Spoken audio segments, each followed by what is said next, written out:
The Palomino wouldn't stop screaming. Wade Colter tightened his grip on the reins as Rustler's hooves scraped against stone, eyes rolling white with terror. They'd stumbled into something hidden, a crack in the canyon wall, a smell of kerosene and unwashed fear drifting through juniper shadows. Then Wade saw her. A teenage girl with a water bucket frozen mid-step, staring at him like he was a ghost. Before he could speak, boots crunched gravel behind her. A man stepped out holding a rifle. Wade recognized the face instantly. Garrett Boone, the hero who'd spent 4 years searching for 2 missing girls. And suddenly, Wade understood why they were never found. Like this video and drop a comment with your city so I can see how far this story travels. Let's get started. Wade Colter learned early that the desert didn't forgive mistakes. 63 years old, backbent from decades working cattle, under a sun that bleached bones white, he'd survived drought, rattlesnakes, market crashes that killed neighboring ranches, and the slow death of his wife from cancer 5 years back. What he hadn't survived was loneliness.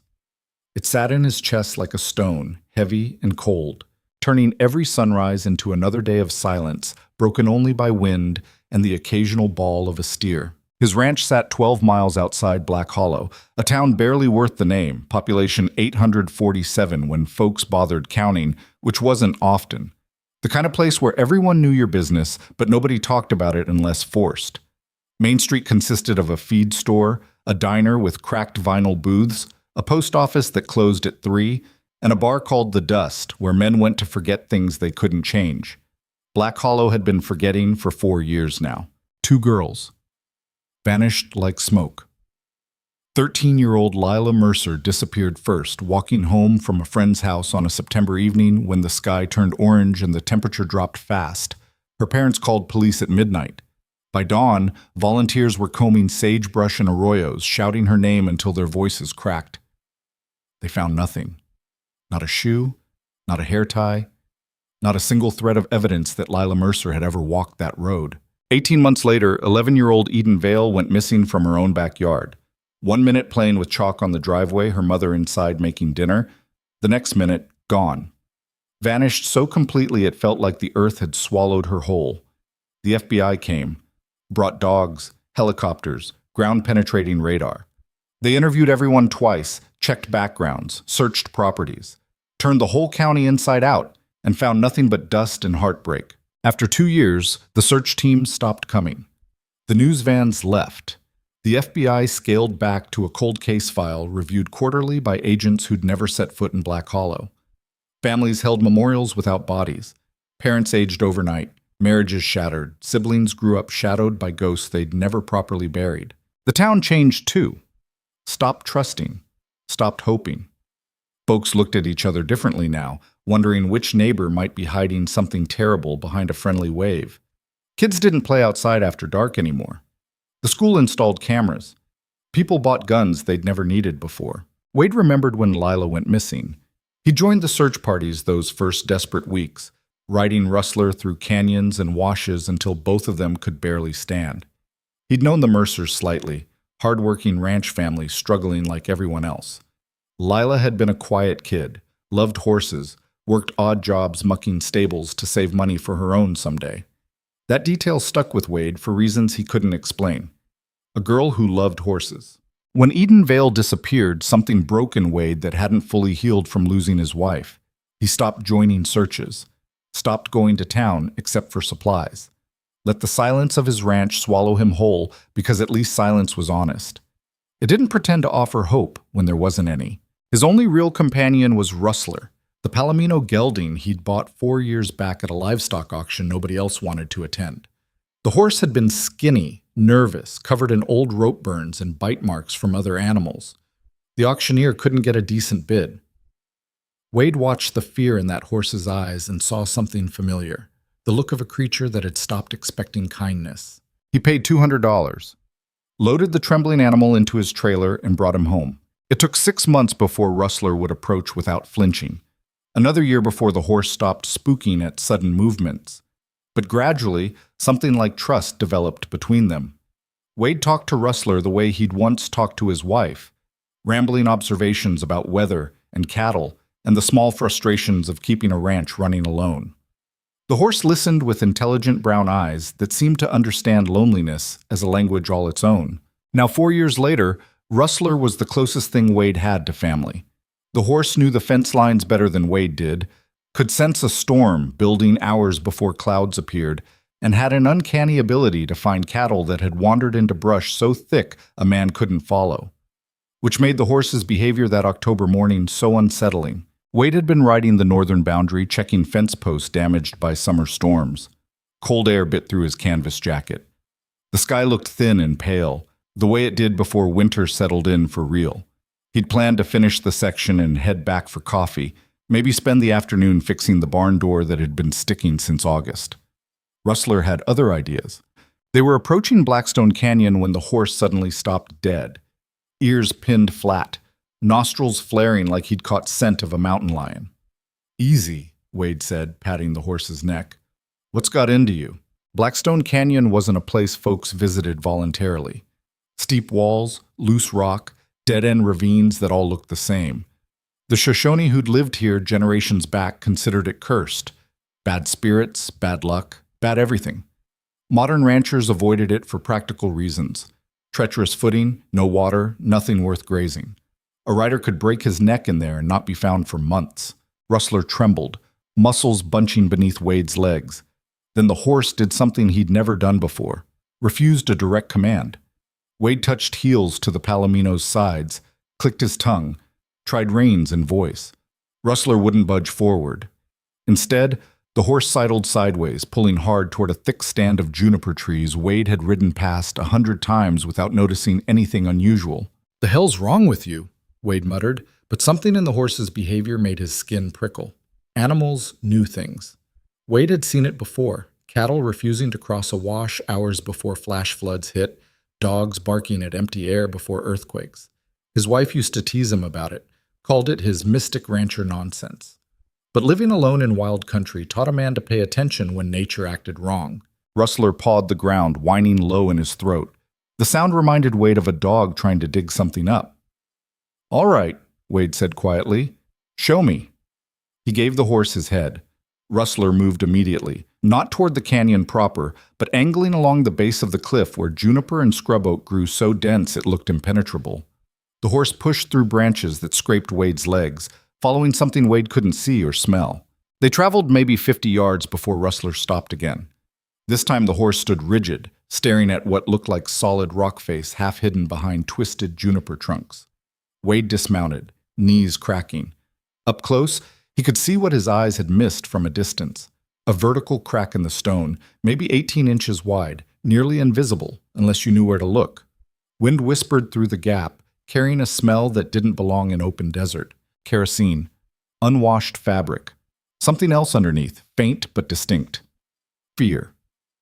Wade's hand moved automatically to the rifle in his saddle scabbard. He pulled it free, checked the load, then turned back to the crack in the rock. "Stay," he told Rustler. The horse snorted but didn't follow as Wade squeezed sideways into the gap. Rough stone scraped his jacket. The passage angled left, then right, descending slightly. After 20 feet, it opened into a narrow defile he'd never known existed. A hidden fold in the canyon walls sheltered from above, invisible from any normal approach. And there, tucked against the far wall, where juniper shadows fell deepest, was a door. Not a cave entrance, an actual door. Weathered plywood reinforced with 2x4s, fitted into a frame someone had bolted directly into living rock. A padlock hung from the hasp, recently oiled. Wade's heart started hammering. This wasn't some old prospector's cache or forgotten hunter's shelter. This was new, maintained, hidden with purpose. He should leave, ride back to town, call Sheriff Briggs, let people with badges and backup handle whatever this was.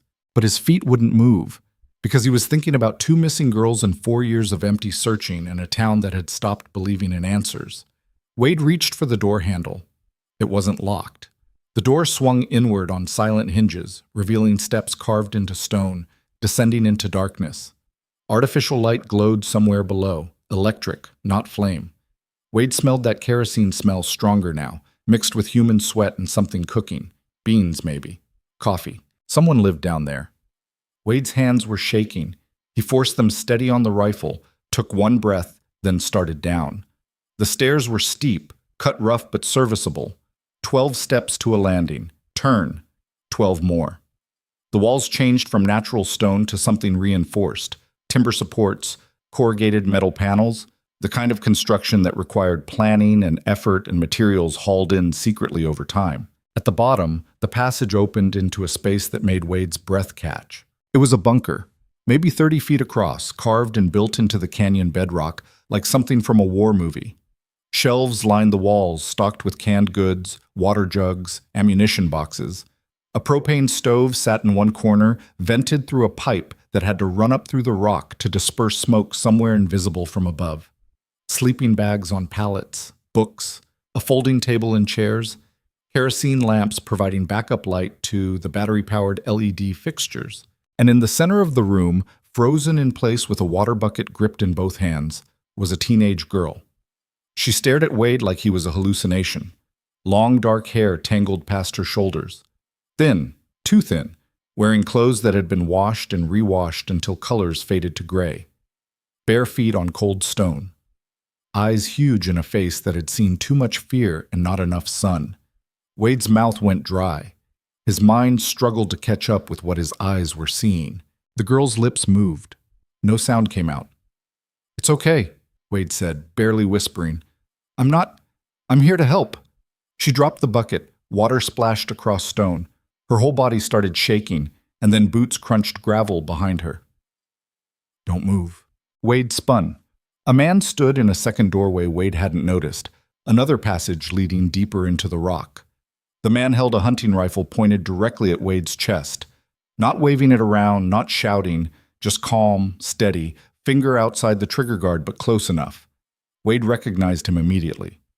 Garrett Boone, 51 years old, former Army Ranger, volunteer firefighter, the man who'd organized search parties for both missing girls. The hero who'd spent years comforting grieving parents, coordinating with law enforcement, giving interviews about never giving up hope. Wade had seen him dozens of times at community meetings, standing beside the sheriff, promising families they'd find answers. Garrett looked different now, thinner, beard grown wild, eyes hard and bright with something that might have been madness or might have been clarity. Wade couldn't tell which. "Wade Colter," Garrett said quietly. "Didn't expect to see you out here." Wade's hands tightened on his rifle, still pointed at the floor. The girl hadn't moved. She stood between them, terrified into silence. "Garrett," Wade kept his voice level. "What the hell is this?" "Survival," Garrett said. "What it's always been." "Where's the other girl?" "Safe." "They're both safe." "Safe?" The word came out harsh. "You kidnapped them." Garrett's expression didn't change. "I saved them. There's a difference." "Put the gun down, Garrett." "You first." They stood there, two armed men in a buried room lit by electric light, with a terrified girl between them and 4 years of lies slowly unraveling. Wade glanced at the girl again. She was crying now, silent tears running down her face. Up close, he could see the resemblance to photos he'd seen on missing posters, though those had shown a younger child, 13 years old, smiling at a school camera.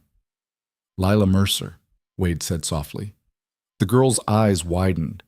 Like hearing her own name spoken by a stranger was magic or horror, or both. "You can't take her," Garrett said. "I won't let you." "The whole county's been searching for 4 years. The county's been dying for 4 years. Garrett's voice stayed calm, reasonable, which somehow made it worse. "Collapsing. You've seen it, Wade, the corruption, the violence, the systems falling apart. I did what I had to do. You stole children. I protected them." Wade's mind raced. The bunker wasn't something thrown together in panic. This had been planned, constructed over months or years. Supplies stockpiled, ventilation engineered. Garrett hadn't just hidden 2 girls. He'd built them a prison and convinced himself it was salvation. "Where's Eden?" Wade asked. "Sleeping, in the back." Garrett gestured with his chin toward the second passage. "Don't wake her. She's been sick." "She needs a doctor." "I've taken care of her. I've taken care of both of them." Garrett's finger moved closer to the trigger. "Which is more than the world out there would do. You know how it is, Wade. You've been alone long enough to see what people really are when nobody's watching. I'm watching now, Wade said. Then you understand, Garrett said. You're a smart man. You've seen the news, the riots, the corruption. Society's eating itself alive. These girls don't need to be part of that. They're better off here, protected, safe from all the poison out there. Wade looked at Lila again. The fear in her eyes wasn't the fear of danger outside. It was the fear of a prisoner who'd been told lies for so long she didn't know what truth looked like anymore. They deserve to choose, Wade said. They're children. Lila's 17 now. Eden's 15. They're not children anymore, Garrett, and you know it. Something flickered across Garrett's face. Anger or shame, Wade couldn't tell. You should leave, Garrett said. Forget you saw this. Go back to your ranch, Wade. This doesn't concern you. Can't do that. Then I'll have to make sure you don't talk. The threat hung in the air between them. Wade's finger moved closer to his own trigger. His mind calculated angles, distances, the risk of crossfire with Lila standing between them. Then Rustler screamed. Not a whinny. A full-throated scream of terror and rage that echoed down the stone passage, loud enough to make Lila gasp, and Garrett's eyes flicked toward the entrance. Wade didn't hesitate. He lunged sideways, shoving Lila behind a shelf stacked with canned goods, and bolted for the stairs. Garrett fired. The shot punched through metal and stone with a sound like thunder in the enclosed space. Wade felt the bullet crack past his shoulder, too close. He didn't turn around. He took the stairs 3 at a time, rifle clutched against his chest, lungs burning. Rustler screamed again. Wade burst out of this hidden doorway into cold desert air. The Palomino was wheeling in circles, eyes rolling white, yanking against the reins Wade had looped around a juniper branch. The horse must have heard the gunshot, panicked, tried to bolt. Wade grabbed the reins, jammed his rifle into the scabbard, and threw himself into the saddle. Rustler didn't need encouragement. The horse spun and crashed back through the juniper thicket at a full gallop, branches whipping Wade's face. Behind them, Garrett Boone appeared at the hidden entrance, rifle raised. Wade kicked Rustler harder. The horse stretched into a run that felt like flying and falling at the same time, hooves hammering stone and dirt as they raced away from Blackstone Canyon toward open desert. Another shot cracked the air. Wade didn't know if Garrett was aiming to kill or warn. He didn't stop to find out. They ran for 10 minutes before Wade risked slowing down. His hand shook so badly he could barely hold the reins. Rustler's sides heaved, foam flecking his neck, but the horse kept moving, putting distance between them and the nightmare hidden in stone. Wade's mind spun. He'd just found 2 missing girls, and the man who took them was the same man the whole county had trusted to lead the search. He pulled his phone from his pocket. No signal this far out. He'd have to reach higher ground, get to the ridge where service sometimes worked on clear days. But even as he urged Rustler toward the ridge trail, Wade knew what would happen next. He'd call the sheriff. They'd organize a response. And Garrett Boone, the hero everyone believed in, would have time to prepare for what was coming, or worse, time to make sure nobody ever found those girls again. Wade looked back toward Blackstone Canyon, hidden now behind layers of rock and distance. Somewhere in that darkness, Lila Mercer and Eden Vale waited, hoping or not hoping, believing rescue was possible or believing nothing would ever change. Rustler's ears swiveled back, listening for pursuit. "Come on," Wade whispered to the horse. "We gotta move." They climbed toward the ridge as the pale October sun climbed with them, and Wade Colter tried not to think about what would happen if he was too late. The ridge took 20 minutes to reach at the punishing pace Wade pushed. Rustler's breathing sounded ragged, foam coating the bit, but the horse didn't slow until Wade pulled back on the reins at the highest point where cell signals sometimes flickered into existence. Wade's hand shook so badly it took 3 tries to unlock his phone. 2 bars. Not great, but maybe enough. He pulled up Sheriff Nolan Briggs' direct number and pressed call. It rang 4 times. Wade's heart hammered against his ribs. "Briggs." "Nolan, it's Wade Colter." "Wade? You sound out of breath. Everything all right?" "No." Wade forced the words out between gasps. "I found them. The girls. Lila Mercer and Eden Vale. They're alive." Silence on the other end, long enough that Wade thought the connection had dropped. "Nolan? I'm here." The sheriff's voice had gone flat, careful. "Wade, I need you to slow down and tell me exactly what you saw. I saw Lila Mercer in an underground bunker in Blackstone Canyon. Hidden entrance, built into the rock. Garrett Boone's got them down there. Another pause. Garrett Boone. I know how it sounds. Wade, Garrett's been leading search efforts for 4 years. He's the one who... I know what he's been doing, Wade's voice cracked. That's the whole damn point. He's been pretending to search while keeping them locked up like animals. I saw her, Nolan. I saw Lila, and Garrett tried to shoot me when I ran. Garrett shot at you? Missed by inches. I've got a Palomino here about to drop dead from running and a rifle that still smells like gunpowder from being too close to return fire. Wade wiped sweat from his face with a shaking hand. I'm not making this up. The sheriff's breathing changed. Where are you right now? North Ridge above Blackstone, maybe 3 miles from the entrance. Can you get back to your ranch? I can try. Do that. Don't go back to the canyon. Don't call anyone else. I'm mobilizing units now. Briggs's voice had shifted into command mode.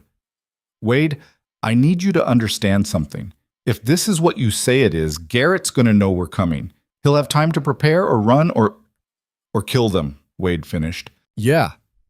Wade looked back toward the canyon, hidden behind layers of stone and desert scrub. Somewhere in that darkness, 2 girls waited, and the man holding them captive was a trained soldier who'd been planning for this moment probably since the day he took them. How long before you can get units out here? Wade asked. 45 minutes minimum. I need to make calls, coordinate with state police, get tactical teams rolling. This isn't something I can handle with 3 deputies and good intentions. 45 minutes is a long time. I know. Briggs paused. Wade, promise me you won't do anything stupid. I'm 63 years old and I just got shot at. Stupid's already happened. Promise me anyway. Wade closed his eyes. I'll head back to the ranch. Good. I'll call you when we're moving. And Wade, if what you're saying is true, you just saved 2 lives today. The line went dead. Wade stood there holding his phone, watching the signal bars flicker, and tried to believe that was true. But all he could see was Lila Mercer's terrified face and the cold calculation in Garrett Boone's eyes. Rustler shifted beneath him, still breathing hard. Wade patted the horse's neck. Come on, boy. Let's get you home. They descended the ridge at a walk, giving the Palomino time to recover. Wade's mind wouldn't stop spinning. He kept replaying the moment he'd seen Lila, the way she dropped that water bucket like her hands had forgotten how to hold things. The bunker itself, meticulously constructed, stocked for long-term survival. Garrett hadn't built that in a few weeks. This was years of planning, preparation, obsession. And nobody had noticed. Not the FBI. Not the sheriff's department. Not the dozens of volunteers who'd searched Blackstone Canyon and found nothing because they'd never thought to look for something hidden that carefully. How many times had Garrett stood beside grieving parents, promising them answers, while 2 kidnapped girls lived 30 feet beneath the ground he walked on? Wade's stomach turned. He'd known Garrett slightly before this, the way everyone in a small town knows everyone else. Respected him, even. The man who'd served his country, who volunteered his time, who never gave up when everyone else had stopped believing. The perfect disguise for a monster. By the time Wade reached his ranch, the sun had climbed higher, and the temperature had dropped into the low 40s. He untacked Rustler, rubbed the horse down despite his own exhaustion, made sure water and feed were accessible. The Palomino stood in the barn doorway, sides still heaving, staring back toward the direction they'd come from. I know, Wade said quietly, but there's nothing we can do right now except wait. He walked to the house, grabbed the rifle from where he'd leaned it against the porch railing, and went inside. The kitchen smelled like old coffee and loneliness. Wade put the rifle on the table, filled the electric kettle, and stood at the window watching the northern horizon like he could see through miles of rock to the nightmare hidden beneath. His phone rang 32 minutes later. We're rolling, Briggs said without preamble.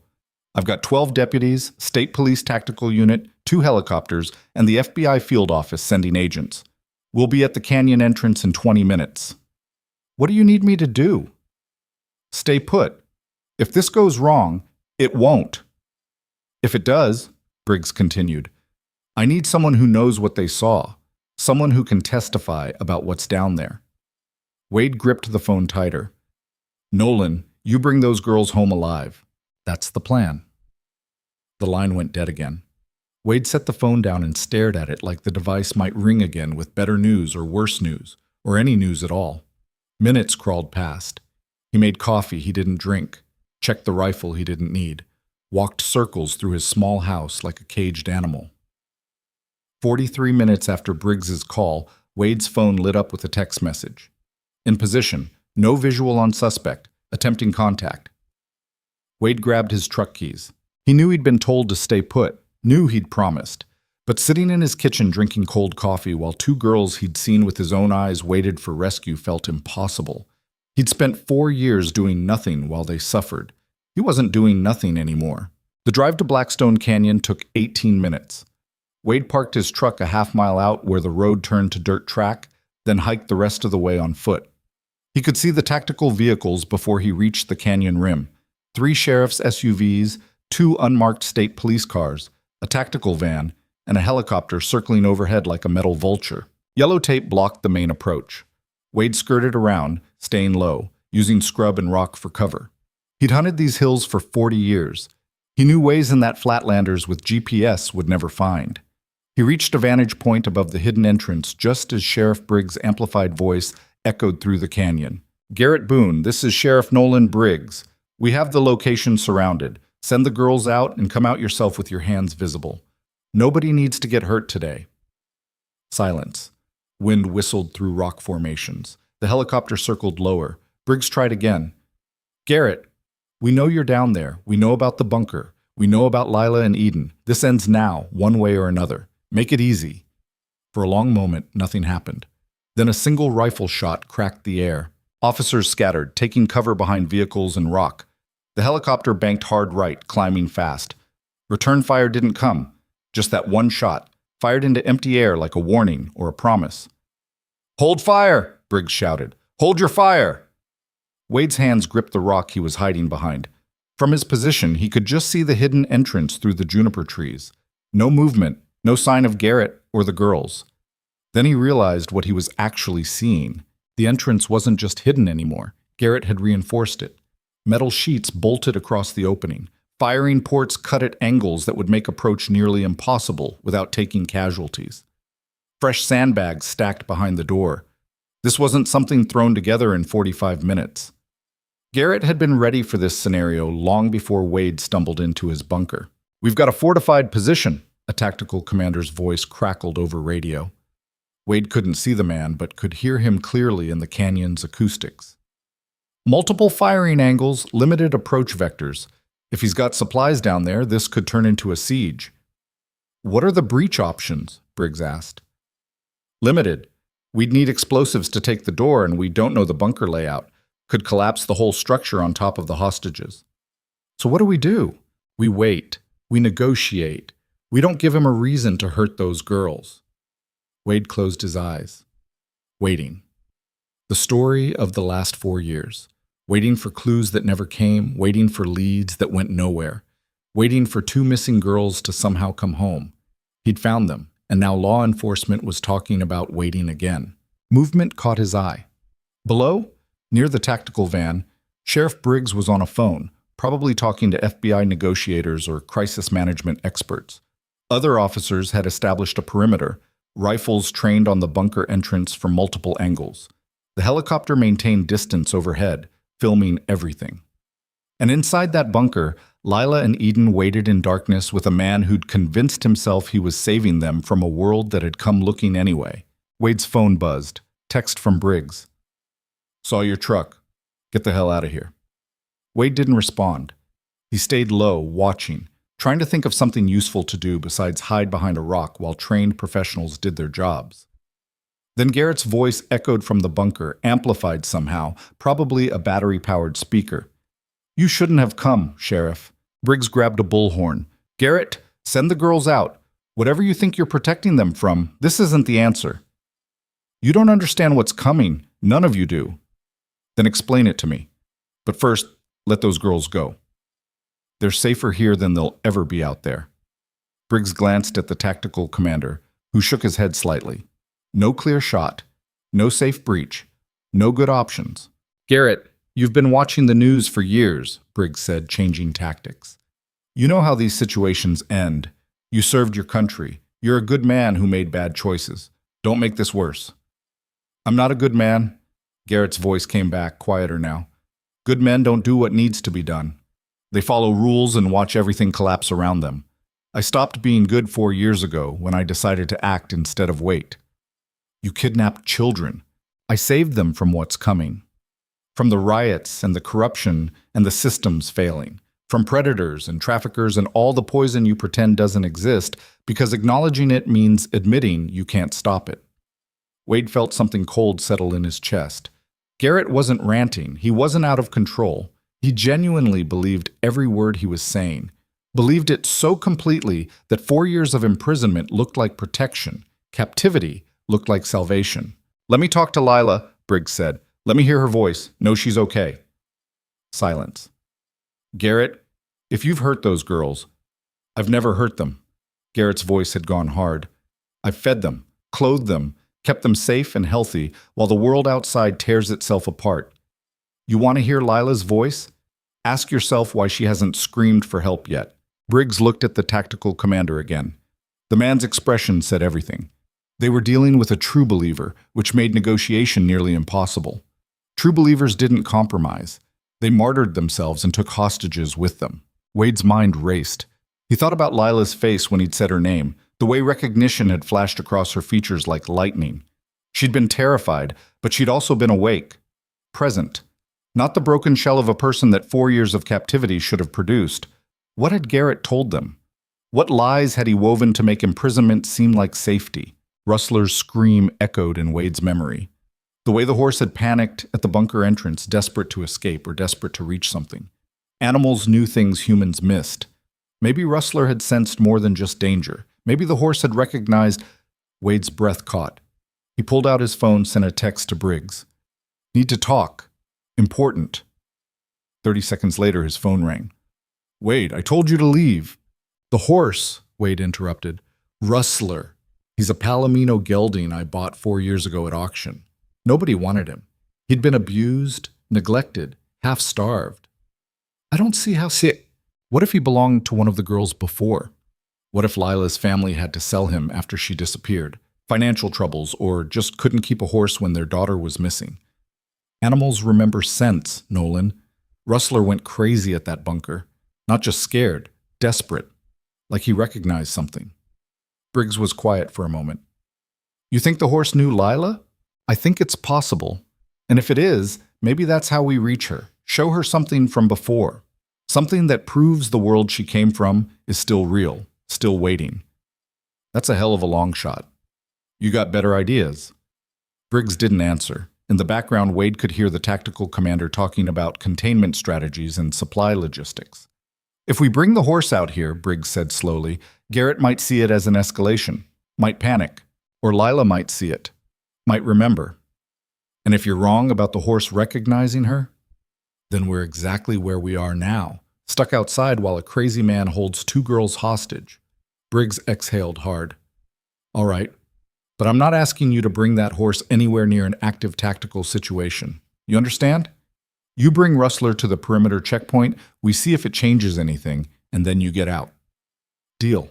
Wade ended the call and started working his way back to his truck, moving carefully to avoid drawing attention from either the police perimeter or Garrett's potential firing positions.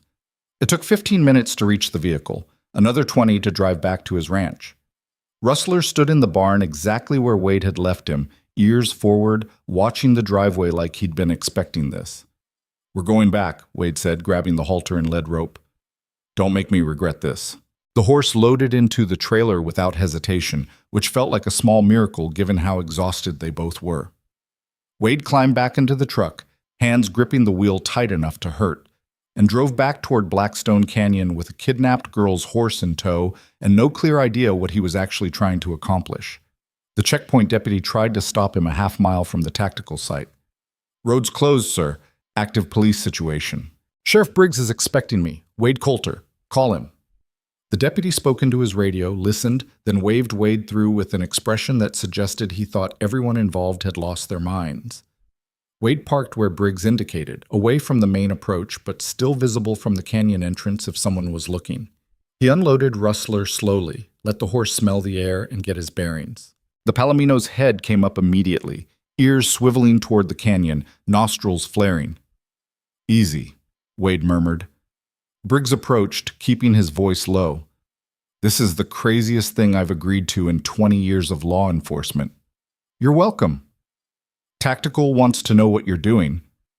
"Honestly, I'm not sure. But that horse is reacting to something, and I'd rather try this than sit around waiting for Garrett to do something worse." Briggs studied Rustler, then Wade. "You really think this animal remembers a girl from 4 years ago?" "Horses remember trauma. Why not love?" Before Briggs could respond, Rustler whinnied, not the scream from earlier, but a long calling sound that carried across the canyon like a question waiting for an answer.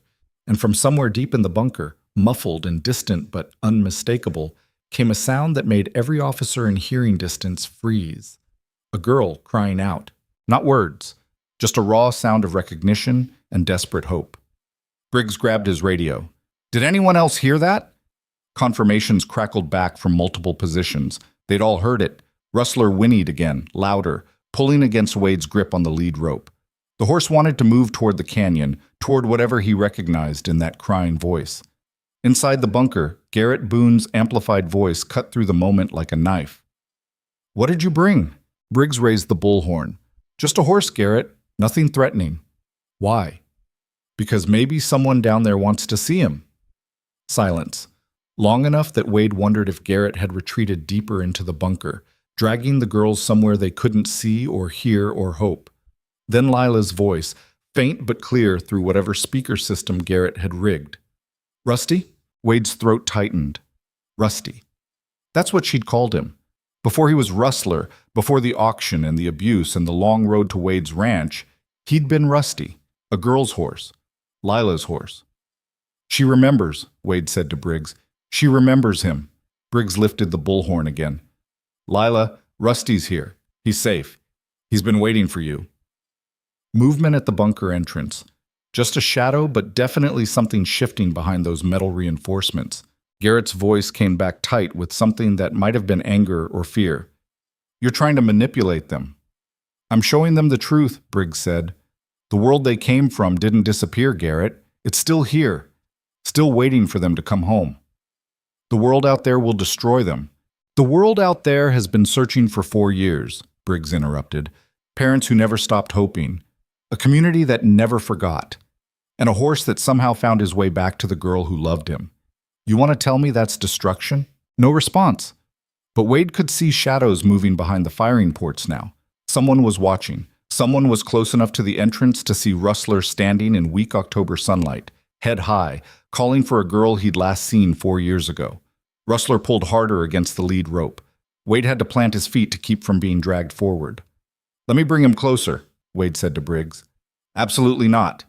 You're already too close to an active—" She needs to see him, really see him, not just hear his voice from a distance.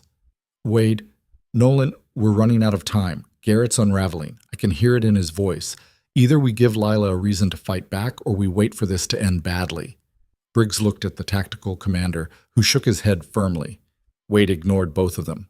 He started walking toward the bunker entrance, letting Rustler pull him forward, trusting the horse's instincts more than any tactical manual. "Wade, stop!" Briggs shouted. Wade didn't stop. He walked past the police perimeter, past the sandbag positions, into open ground where Garrett could shoot him if he chose. Rustler moved beside him, no longer pulling but walking steady, ears forward, focused on something only the horse could sense. They got within 30 yards of the bunker entrance before Garrett's voice crackled out again. "That's close enough." Wade halted. Rustler stood trembling beside him, every muscle tensed. "I'm just an old rancher with a horse," Wade called out. "No weapon, no threat. Just here to show Lila that some things don't change. Some things wait. You should have stayed away." "Probably. But I'm 63 years old and stubborn as hell. Lila, if you can hear me, your horse came home. Maybe it's time you did too." For a long moment, nothing. Then the metal door behind the reinforcements opened 6 inches. Just enough for a thin figure to slip through into the gap between interior darkness and afternoon light. Lila Mercer stood there, blinking in sunlight she hadn't seen in 4 years. staring at a Palomino horse that had somehow found her across time and distance and impossible odds. Rustler nickered softly, the sound a mother horse makes to a frightened foal, and Lila started crying. Lila stood in that narrow gap between metal and stone, one hand gripping the doorframe like she might collapse without it, the other pressed against her mouth. Tears streamed down her face, catching what little sunlight filtered through the canyon walls. She looked smaller than Wade remembered from the bunker, fragile in a way that had nothing to do with physical size and everything to do with 4 years of being told the world had ended. Rustler took 3 steps forward before Wade could tighten his grip on the lead rope. The horse moved carefully, head low, making soft sounds in his throat that Wade had never heard before. Recognition sounds, memory sounds. "Lila, get back inside." Garrett's voice came from somewhere deeper in the bunker, tight with panic.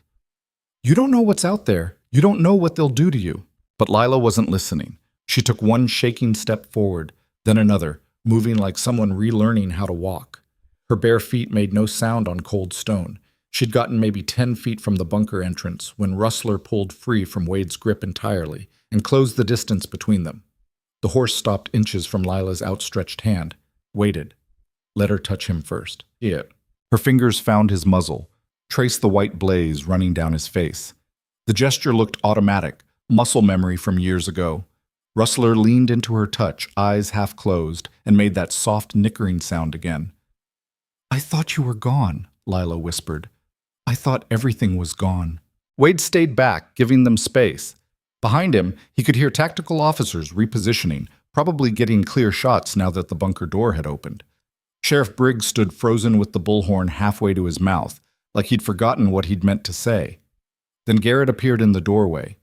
He had his rifle, but it hung loose in one hand, pointed at the ground. He looked like a man watching his entire worldview collapse in real time. "Lila, please," Garrett said. "You're not thinking clearly. That horse, that man, they're part of the system I protected you from. They'll take you back out there and you'll see.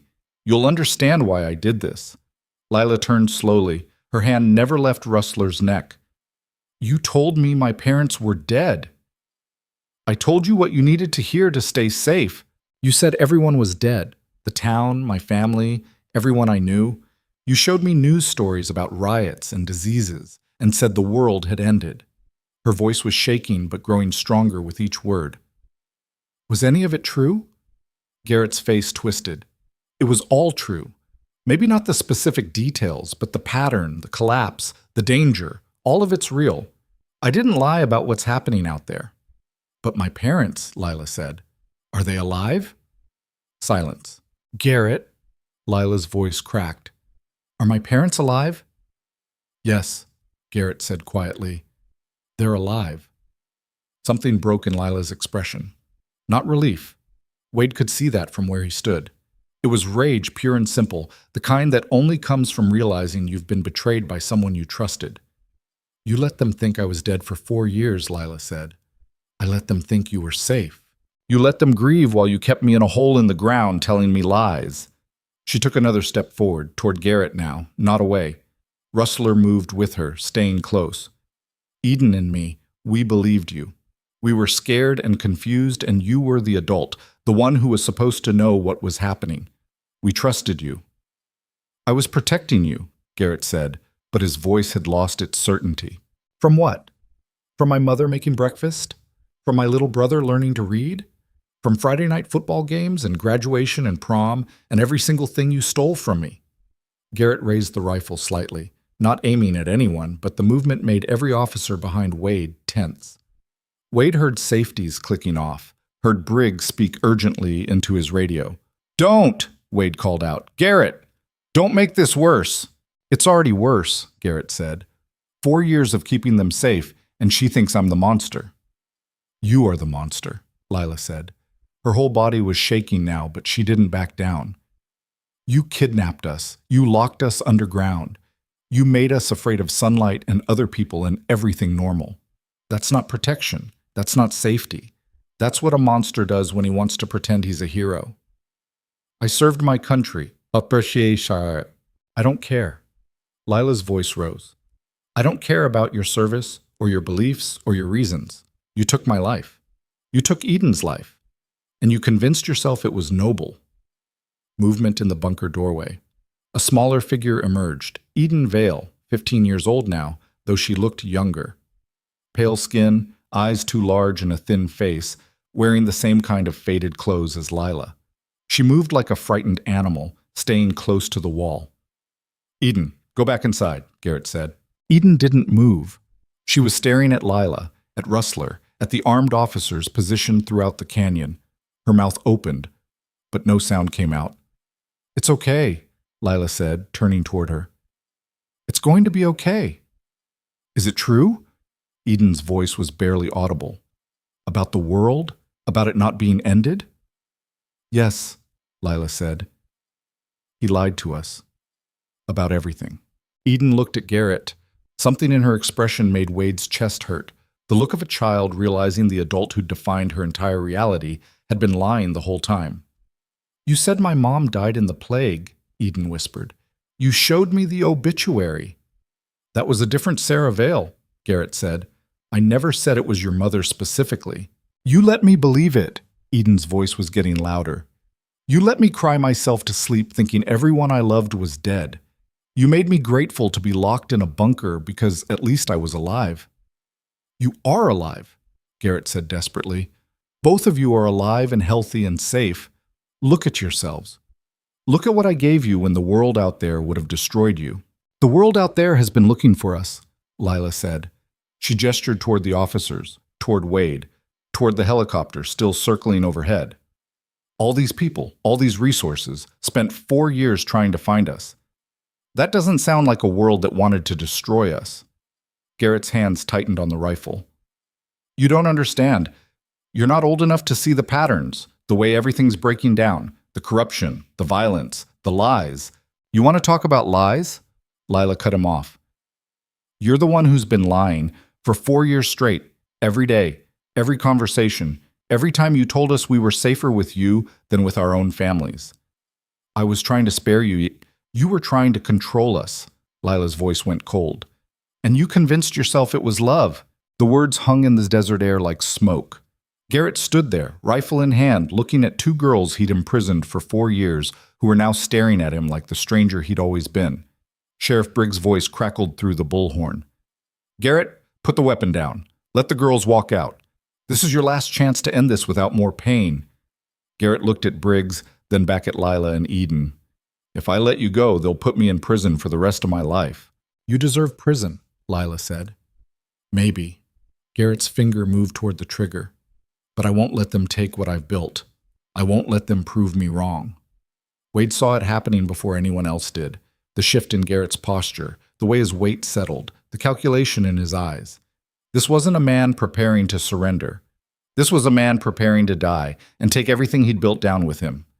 "Gun!" Wade shouted, but Tactical was already moving. Garrett swung the rifle toward the nearest officer position. 3 shots cracked the air simultaneously, 2 from Tactical positions, 1 from Briggs himself. Garrett jerked backward, the rifle firing wildly into empty air before clattering to stone. He hit the bunker wall and slid down, leaving a red smear behind him. Eden screamed. Lila grabbed her, pulled her close, both of them collapsing to the ground as officers swarmed forward. Wade lunged for Rustler's lead rope as the horse reared, spooked by gunfire. The Palomino came down hard, nearly trampling Wade before recognizing him and settling enough to be controlled. "Secure the bunker," Briggs shouted. "Medical to the entrance. Get those girls out of there." Tactical officers poured through the bunker entrance, weapons raised, clearing rooms. Medics rushed forward with equipment.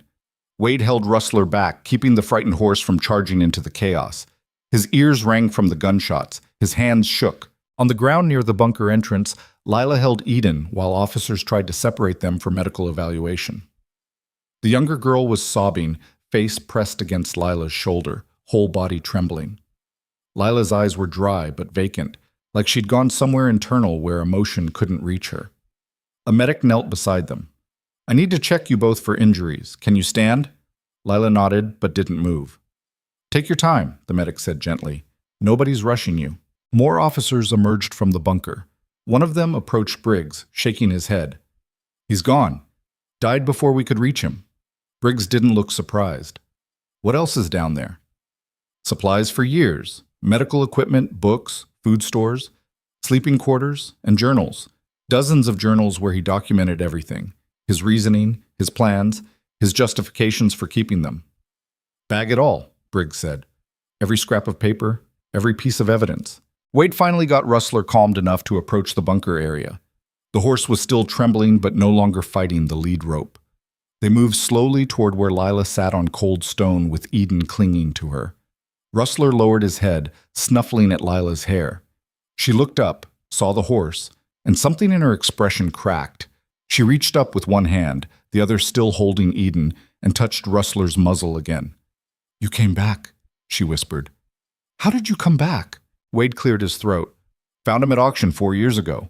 Nobody wanted him. Figured he deserved better. You bought my horse. Didn't know he was yours. Just saw an animal that needed help." Lila's eyes met his. "You're the man from this morning, the one who found us." "Wade Colter. And yeah, stumbled on Garrett's bunker by accident. Rustler here wouldn't move forward until I followed him to that crack in the rock." "He remembered," Lila said. "Even after all this time, he remembered where I was." Wade didn't correct her. Truth was, he had no idea if Rustler had actually remembered anything, or if the whole thing was coincidence. But the girl had been through enough without him taking away whatever comfort that belief provided. A medic brought blankets and wrapped them around both girls. Another offered water bottles. Eden finally lifted her head from Lila's shoulder, her face blotchy and swollen from crying. "Is he really dead?" Eden asked.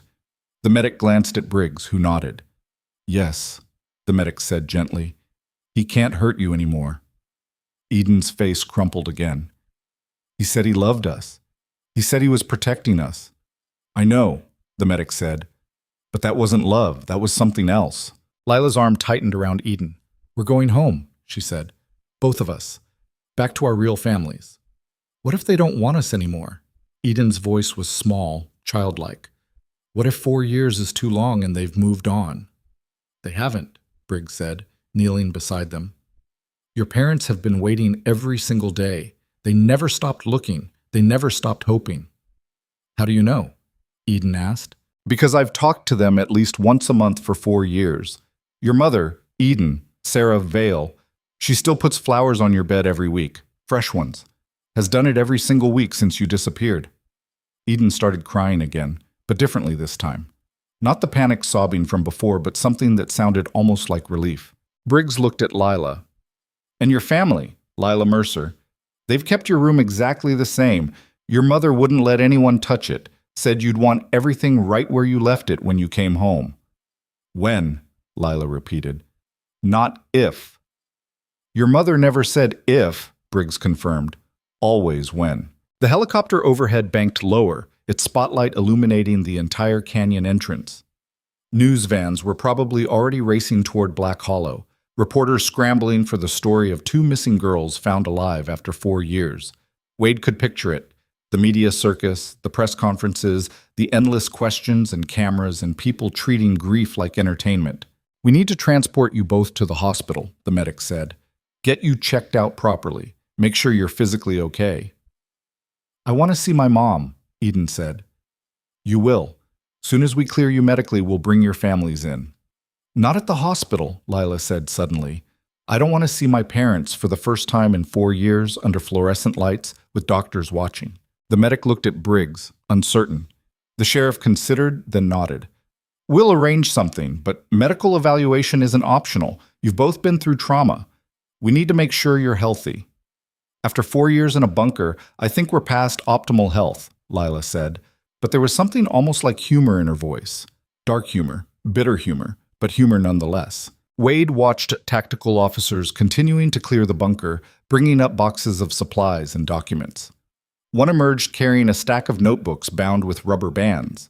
Another carried what looked like a CB radio and antenna setup, probably how Garrett had monitored news broadcasts to select the stories he fed the girls, building his narrative of societal collapse. It was meticulous, calculated. The work of someone who'd planned this for longer than just the 4 years since Lila's disappearance. How long had Garrett been preparing? How long had he been watching those girls, waiting for the right moment to take them? The thought made Wade sick. "Mr. Colter?" Lila's voice pulled him back. Can Rustler stay with me? Just for a few more minutes? Wade looked at the medics, at Briggs. The sheriff shrugged. Horse doesn't seem to be bothering anyone, Briggs said. And if it helps, I don't see the harm. Wade handed the lead rope to Lila. She took it with her free hand, Eden still pressed against her side. And Rustler immediately lowered his head, resting his muzzle against Lila's shoulder like they'd done this 1,000 times before. Maybe they had, Wade thought, before the world broke. Before a monster in hero's clothing decided to play savior. More vehicles arrived at the canyon perimeter. Wade could hear voices, see flashlights and headlights cutting through the growing dusk. The sun had started setting without anyone noticing, painting the canyon walls in shades of orange and red that looked almost violent. A woman's voice carried across the canyon, raw and desperate. Where are they? Where's my daughter? Briggs stood. That's Eden's mother. I need to prepare them for this. He walked toward the perimeter, leaving Wade with the girls and the horse and half a dozen officers still processing evidence. The medics had backed off slightly, giving Lila and Eden space while staying close enough to intervene if needed. What happens now? Eden asked. She'd stopped crying but still trembled under her blanket. Now you go home, Wade said. Back to your families, your lives. It won't be easy, probably won't be smooth, but it'll be yours again. Will you be there? Lila asked. You and Rustler? Wade hesitated. He was just a rancher who'd stumbled into something by accident. These girls didn't need him. They had families, professionals, support systems waiting to help them heal. But Lila was looking at him like he'd already become part of whatever story she'd tell herself about this day. The man who brought her horse back. The man who'd walked into a monster's lair and walked out again to bring help. If you want us there, Wade said finally, we'll be there. Rustler nickered softly, like agreeing to a contract neither of them fully understood. Voices rose near the perimeter, Eden's mother pleading to see her daughter, officers trying to explain procedure and medical necessity, and all the bureaucratic barriers between a mother and her found child. Wade could see Briggs gesturing, explaining, trying to manage the situation. I don't want to wait, Eden said. I want to see my mom now. Soon, the medic promised. Very soon. Not soon enough, Lila said, but she was smiling slightly. Nothing's going to be soon enough after 4 years. An officer approached Wade. Sheriff wants you to move the horse back to the perimeter. We're setting up a secure transport for the girls. Wade nodded, but when he reached for the lead rope, Lila didn't let go. Please, she said, just a little longer. The officer looked uncomfortable. Ma'am, we need to... Let her have the horse, Briggs's voice came from behind them. He'd returned from dealing with Eden's mother. 5 more minutes won't hurt anything. The officer retreated. Briggs sat down on a rock near the girls, looking exhausted. He'd aged 10 years in the last few hours. Eden, your mother's waiting at the checkpoint, Briggs said. Medical team's going to do a quick evaluation here, then we'll transport you to the hospital. Your mom will meet you there. Why can't she come here? Eden asked. Because this is still an active crime scene, and because we need to control the situation before it turns into chaos. Briggs gestured toward the growing number of vehicles and people gathering at the perimeter. Word spreading fast. By morning, every news outlet in the country is going to be here. I don't want to talk to reporters, Lila said. You won't have to. We'll protect you from that as much as possible, but I can't make the attention disappear. 2 missing girls found alive after 4 years.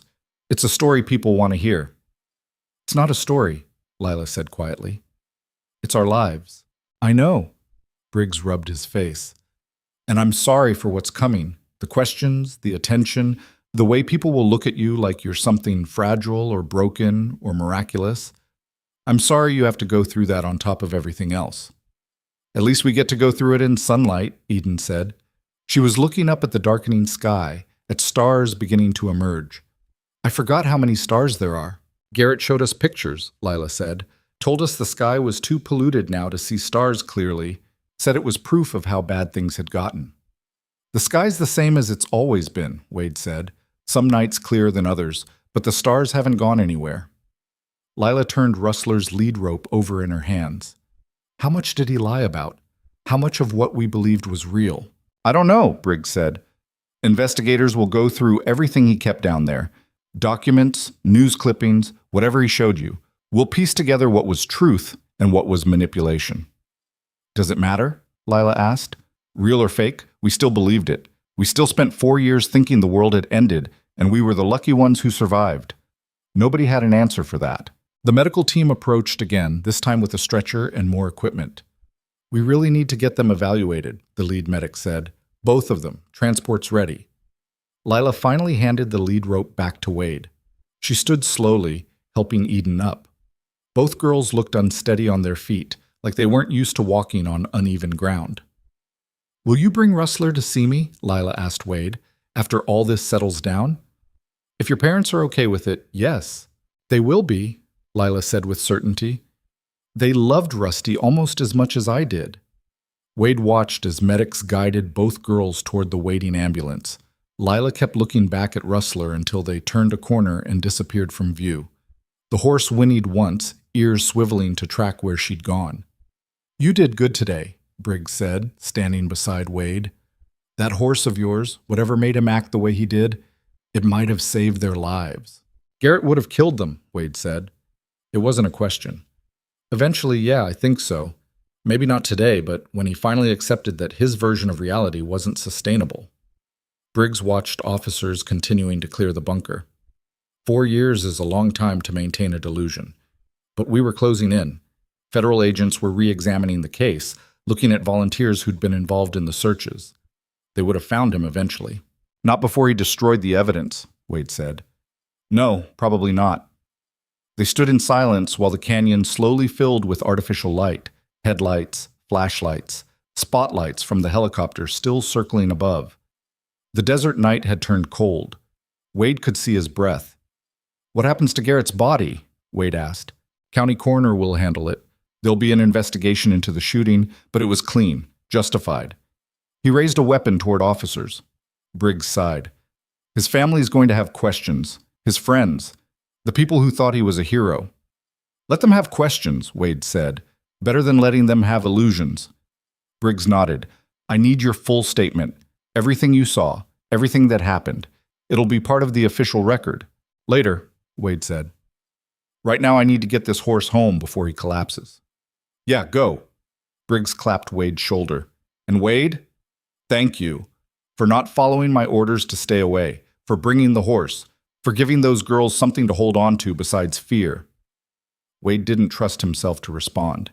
He just nodded, tugged Rustler's lead rope, and started the long walk back to his truck. The Palomino followed quietly, head down, exhausted. They'd both earned rest. They'd both survived something that should have killed them. Wade by seconds when Garrett fired that rifle, Rustler by whatever miracle had preserved him through auction and neglect to become the bridge between a girl's past and her future. As they walked through the canyon, Wade thought about Lila's face when she'd first seen Rustler. The way recognition had broken through 4 years of carefully constructed lies. The way a horse's memory had proven more reliable than a man's promises. In the distance, he could hear Eden's mother crying with relief. Could hear radios crackling, officers coordinating, vehicles moving. The whole machinery of rescue and recovery grinding into motion. But back here in the shadows, it was just an old rancher and a horse that remembered, walking away from a nightmare that had finally ended. Rustler whinnied softly. Wade patted the horse's neck. Yeah, Wade said quietly. We did all right today. We did all right. They kept Lila and Eden at the county hospital for 3 days. Not because either girl was physically damaged beyond repair. Malnutrition, vitamin deficiencies, atrophied muscles from limited movement, but nothing doctors couldn't fix with time and proper care. They kept them because nobody knew how to handle 2 teenagers who'd spent 4 years believing civilization had collapsed while they ate canned beans in a bunker 50 feet underground. Wade visited on the second day. Brought Rustler in a trailer, parked in the hospital lot, and got stopped by security before he made it through the main entrance. Can't bring livestock on hospital property, the guard said. I'm not bringing him inside, just wanted the girl to see him through a window. What girl? Lila Mercer. The guard's expression changed. Everyone in the county knew about Lila and Eden now. The rescue had made national news. CNN had run a special. The FBI was holding press conferences. Black Hollow had transformed overnight from a forgotten desert town into the center of a media storm that showed no signs of stopping. Let me check, the guard said, reaching for his radio. 10 minutes later, a nurse led Wade to a third-floor window overlooking the parking lot. Lila stood there in hospital scrubs, thinner than she'd looked in the canyon, dark circles under her eyes. Her mother stood beside her, Carol Mercer, a woman who looked like she'd aged 20 years in 4. Her hand rested on Lila's shoulder with the kind of touch that said she was still half convinced this was a dream she'd wake up from. "Mr. Colter," Carol said when Wade approached, "they told me what you did, how you found them." "Just stumbled into something," Wade said. "Rustler did the real work." "The horse that used to be ours." Carol's voice broke. "We sold him after Lila disappeared. Couldn't afford the feed, couldn't stand looking at him knowing she'd never ride him again. And somehow he ended up with you." "Sometimes things work out stranger than we expect," Wade said. Lila was already in the window, pressing her palms against the glass. Down in the parking lot, Rustler stood in the trailer, head visible over the side panels. The Palomino was watching the hospital building like he knew she was in there somewhere. "Can I go down?" Lila asked. "Doctor said you're not cleared for outside visits yet," Carol said gently. "Maybe tomorrow." "Tomorrow!" Lila said it like she was testing the word. That's what Garrett always said. Tomorrow we'll do this. Tomorrow we'll do that. Tomorrow never came. Carol's hand tightened on her daughter's shoulder. She didn't say anything. What could she say? Wade cleared his throat. "I can bring Rustler back tomorrow, day after, however many days it takes." Lila turned from the window. "They're saying I need therapy, counseling, that Eden and I both have PTSD and trust issues and a whole list of things wrong with us now." "Probably do," Wade said. "Probably normal, given what happened." "But what if I don't want to be normal?" Lila's voice rose slightly. "What if I spent 4 years being told normal didn't exist anymore, and now everyone expects me to just go back to being a regular 17-year-old girl who worries about homework and college applications?" Carol started to say something, but Wade spoke first. "Then you don't," he said. "You figure out what you can handle and what you can't, and you take it one day at a time. Nobody who's been through what you went through is going to be the same person they were before. That's not failure. That's survival." Lila stared at him. "Did you read that in a therapy book?" "Nope. Lost my wife to cancer 5 years back. Spent months having people tell me I needed to move on, get back to normal, stop grieving so hard. Took me a long time to figure out that normal was gone, and I needed to build something new instead." "Did you?" Lila asked. "Build something new?" Wade thought about his ranch, the silence, the years of loneliness. "Working on it. Still working on it." A doctor appeared in the doorway. "Lila, we need to run a few more tests. Blood work came back with some vitamin levels we want to recheck." Lila nodded but didn't move immediately. She looked at Wade. "Will you really bring Rustler back tomorrow?"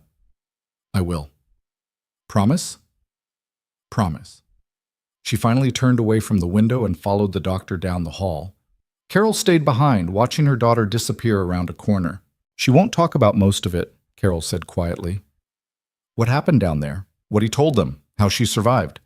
She'll answer questions about basic facts, where she slept, what she ate, but nothing deeper. Nothing about what she was thinking or feeling." "Give her time," Wade said. "Everyone keeps saying that. Give her time, give her space, give her patience, but I'm her mother. I should be able to help her, and I don't know how." Carol's voice broke. "I don't know how to talk to my own daughter anymore." Wade didn't have an answer for that. He just stood there while Carol cried quietly, one hand pressed over her mouth like she could hold the grief in if she tried hard enough. Down in the parking lot, Rustler whinnied. The sound carried through the closed window, muffled but clear. Carol wiped her eyes. "Thank you for bringing the horse. It's the first time I've seen her smile since we found her." "He's hers if she wants him," Wade said. "Whenever she's ready." Carol looked surprised. "We can't afford, not asking you to buy him, just saying he belongs with her if that's where he should be." "Why would you do that?" Wade shrugged. "Because a horse chose a girl 4 years ago and never stopped choosing her. Seems wrong to get in the way of that." He left before Carol could respond. Took the elevator down, walked through the lobby past reporters who'd set up camp hoping for interviews, and climbed into his truck. Rustler shifted in the trailer, making the whole vehicle rock slightly. "Easy," Wade said through the open rear window. "We'll come back tomorrow." The drive back to his ranch took 30 minutes. The desert looked the same as always, endless sage and rock, sky too big to comprehend, wind that never stopped. But somehow it felt different now, less empty, like something had shifted in a way Wade couldn't quite name. The media found him on the third day. A reporter from some national outlet parked at the end of his driveway and refused to leave until Wade answered questions about finding the girls. "No comment," Wade said. "People want to know how it felt to discover them," the reporter pressed. "To be the hero who—" "I'm not a hero. I'm a rancher who got lucky. Now get off my property." The reporter left, but two more showed up by evening. Then a TV crew the next morning. Wade stopped answering his door. Let them camp outside if they wanted. He had work to do, fences to fix, cattle to move, a horse to keep exercised because Lila still wasn't cleared for visitors outside the hospital. Sheriff Briggs called on the fifth day. "FBI wants your full statement," Briggs said. "Everything you saw in that bunker, everything Garrett said. They're building a complete picture of what happened." "When?" "Today, if possible. They're in town for 72 hours before heading back to the field office." Wade drove to the sheriff's station and spent 4 hours answering questions from federal agents who recorded everything and showed no emotion. They asked about the bunker layout, the supplies, Garrett's exact words, the moment Wade had recognized him. They asked the same questions 3 different ways, checking for inconsistencies. By the time they finished, Wade felt wrung out, exhausted in a way that had nothing to do with physical labor. "One more thing," the lead agent said. "We've been through Garrett Boone's journals. He documented everything. His reasons for taking the girls, his belief system, his preparations. He truly believed he was saving them from societal collapse." "That's supposed to make me feel better?" Wade asked. "No, just explaining the psychology. Garrett wasn't what we'd typically classify as a predator. He didn't abuse them sexually or physically. He fed them, educated them, kept them healthy by his own warped standards. In his mind, he was their protector." "In his mind," Wade said flatly. "Meanwhile, in reality, he kidnapped 2 children and destroyed their families." "Yes," the agent agreed. "Reality and delusion don't always match up. That's what makes cases like this so disturbing." Wade left the station and sat in his truck for 10 minutes, hands gripping the steering wheel, trying to process the idea that Garrett Boone had genuinely believed himself to be a hero right up until the moment officers shot him. 4 years of imprisonment, 4 years of lies, all built on a foundation of absolute conviction that he was doing the right thing. The hospital released Lila and Eden on the 7th day. Separate reunions. Lila going home with her parents and younger brother to their ranch outside town. Eden returning to her mother's house closer to the center of Black Hollow. The media covered both like they were royal homecomings. Helicopters filmed the cars pulling up to homes. Reporters shouted questions that went unanswered. Neighbors hung welcome banners and brought casseroles like food could somehow fix 4 years of trauma. Wade watched it on the news from his living room and felt sick. These weren't stories. These were people trying to rebuild lives that had been shattered. He waited 2 weeks before calling the Mercer house. Carol answered, "Mr. Colter, we've been meaning to reach out. Not why I'm calling," Wade interrupted. "Just wanted to check if Lila was ready to see Rustler. No pressure, just if she's ready." Silence on the other end. Then Carol's voice, careful. "She asks about him every day, but she won't leave the house yet. Won't go outside unless her father or I are with her. The therapist says it's normal, that she needs time to feel safe in open spaces again." "I could bring him to you," Wade offered. "To your property. Let her see him without having to go anywhere." "That would—" "Yes. Thank you. When? Tomorrow morning work?" "Tomorrow's perfect." Wade arrived at the Mercer Ranch at 9 the next morning with Rustler in the trailer. The property was smaller than Wade's place. 30 acres, modest house, barn that needed paint. But it was clean, well-maintained, the kind of ranch a family built with care over generations. Lila's father, Tom Mercer, met Wade at the gate. He looked like a man who'd survived a war, exhausted relief in his eyes, movements careful like he was afraid everything would shatter if he moved too quickly.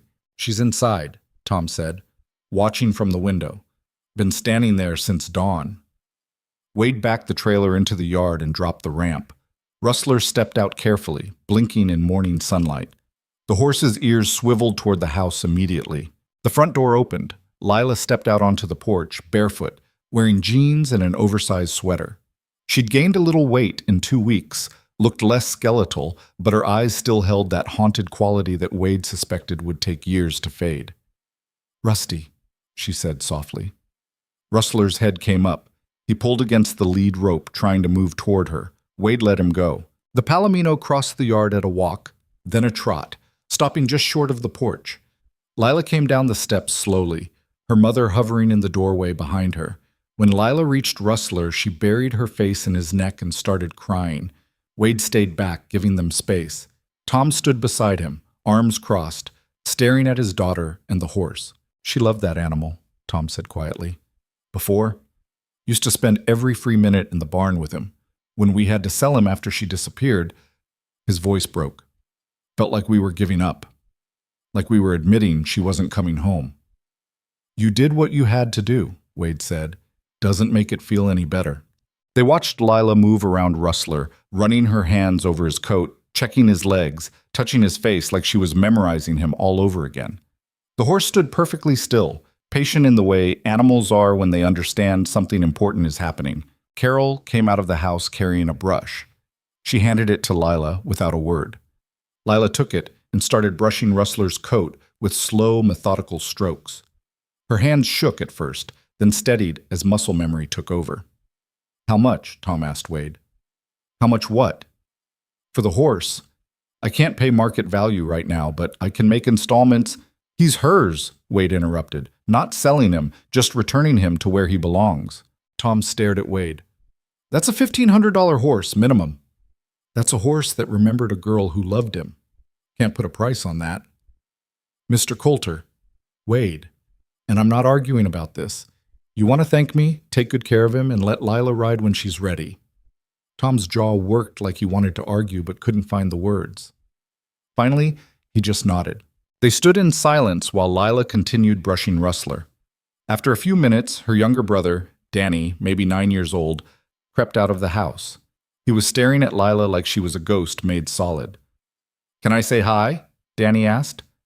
Lila looked up, smiled slightly. "Yeah. Come here." Danny approached slowly.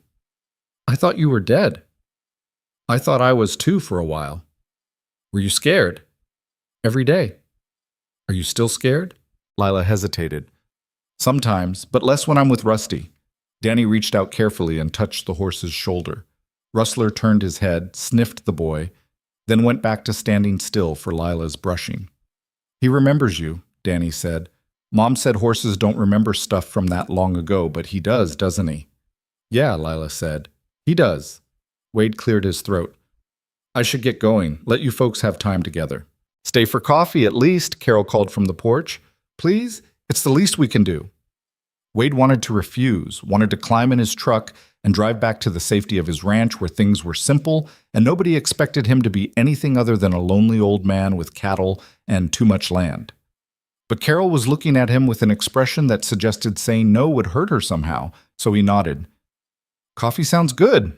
They sat at the kitchen table, Wade, Tom, and Carol, while Lila stayed outside with Rustler and Danny. Through the window, Wade could see the girl and the horse, both of them settled into something that looked almost like peace. "Therapy's not going well," Carol said abruptly. "Lila's therapist says she's resistant to processing trauma.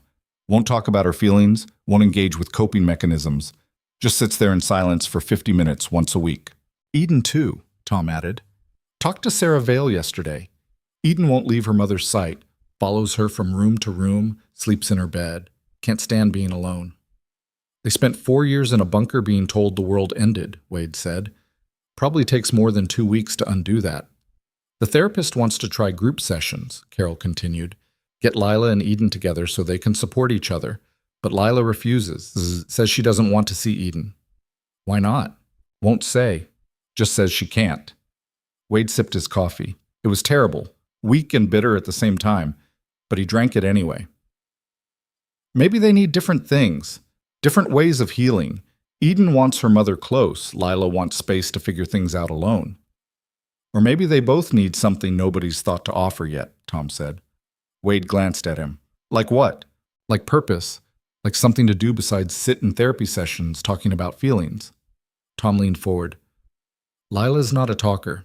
Never has been. Even before all this, she processed things by doing. Working with horses, fixing things, keeping her hands busy.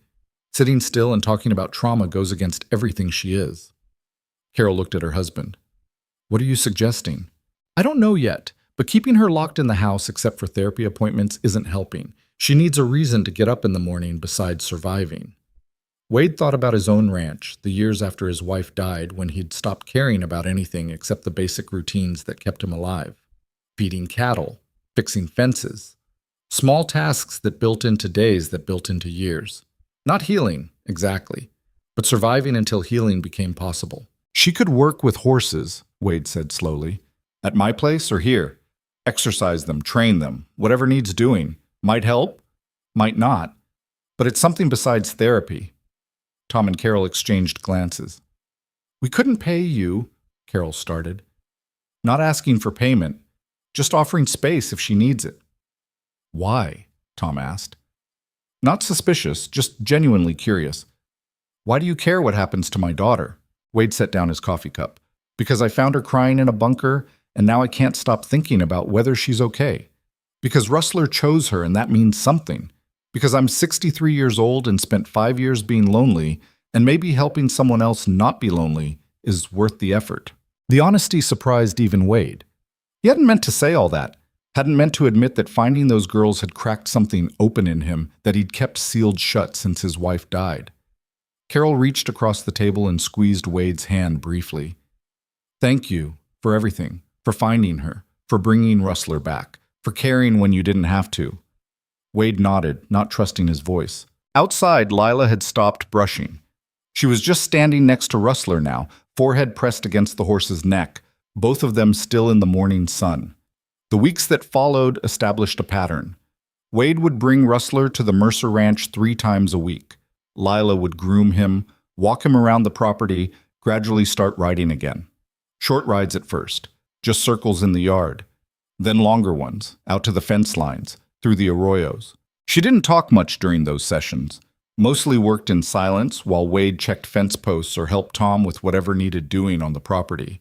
But slowly, bit by bit, Lila started looking less like a person trapped in their own head and more like someone remembering how to exist in the world.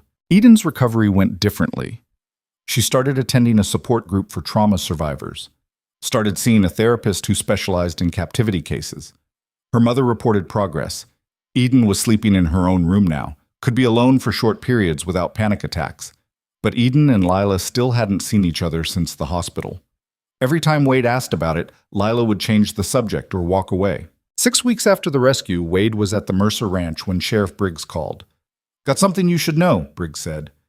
FBI finished their investigation into Garrett Boone. Full report just came out. And? He'd been planning this for at least a decade. Had 3 other bunkers built in different locations before he settled on Blackstone Canyon. Was on watch lists for survivalist extremist groups. Had been flagged by federal agents twice for stockpiling supplies, but nothing illegal enough to warrant arrest. Wade's stomach turned. So they knew he was dangerous. They knew he had extreme views, didn't know he'd act on them. That's supposed to make it better? No, just explaining how it happened. How a man like that could operate in plain sight for years while everyone trusted him. Briggs paused. There's more.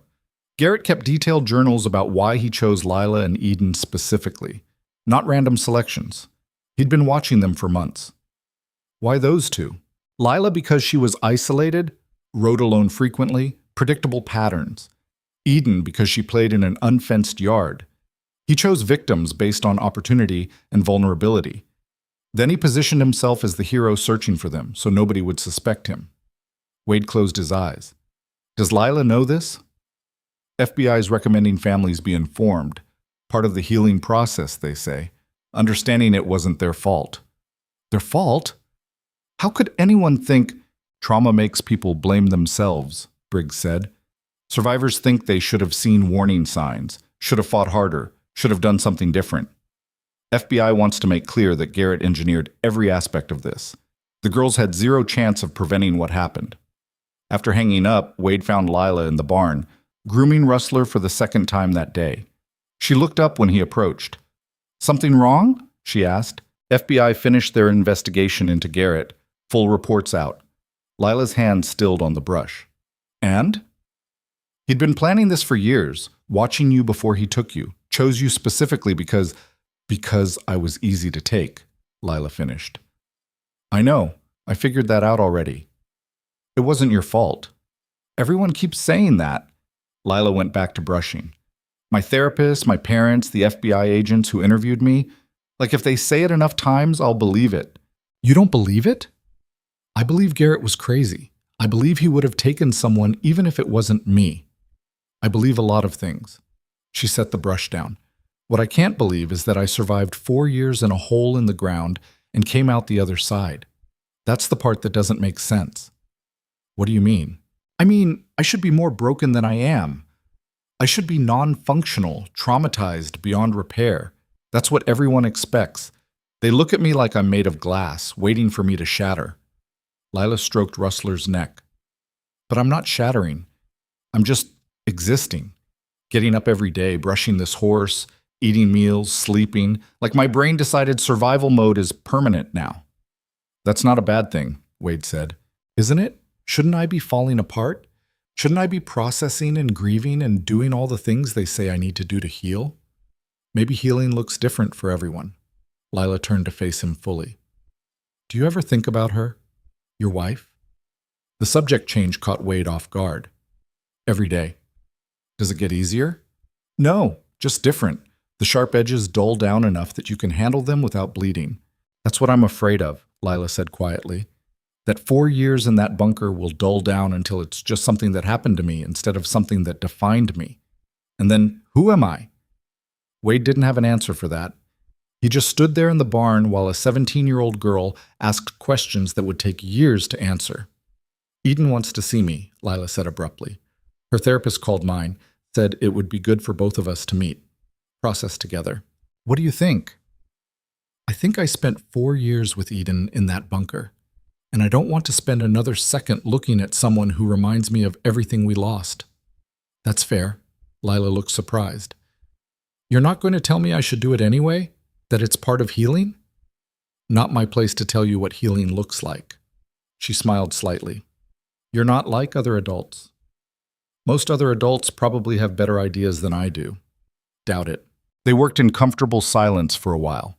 Lila grooming Rustler, Wade replacing a broken hinge on the barn door. The afternoon sun slanted through gaps in the walls, painting stripes across straw and dust. Tom appeared in the doorway. Wade, got a minute? They walked back to the house, leaving Lila with Rustler. In the kitchen, Carol was making dinner while Danny did homework at the table. We've been talking, Tom said, about what comes next for Lila. She's supposed to return to school in 2 weeks, but we don't think she's ready. Probably not, Wade agreed. So we're considering alternatives. Homeschooling, online classes, something that lets her move at her own pace. Tom hesitated. But she needs more than academics. She needs purpose. Something to work toward that isn't just recovering from what happened. Wade waited. We were thinking about horses, Carol said. Not just riding, training, rehabilitating, working with animals the way she used to before. But we don't have the resources or knowledge to set that up properly.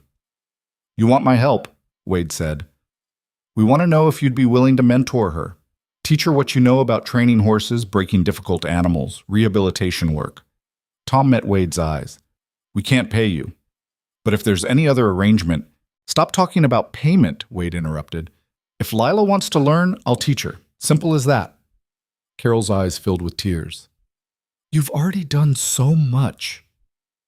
And I'll do more if it helps. That girl deserves a chance to build something besides trauma. If horses are what she wants, then horses are what she'll get. 2 days later, Lila started showing up at Wade's ranch 3 mornings a week. He taught her how to assess an animal's temperament, how to establish trust with horses that had been abused or neglected, how to read body language that spoke louder than words. She was a quick learner, patient and careful, with instincts that couldn't be taught. And slowly, week by week, the haunted look in her eyes began to fade.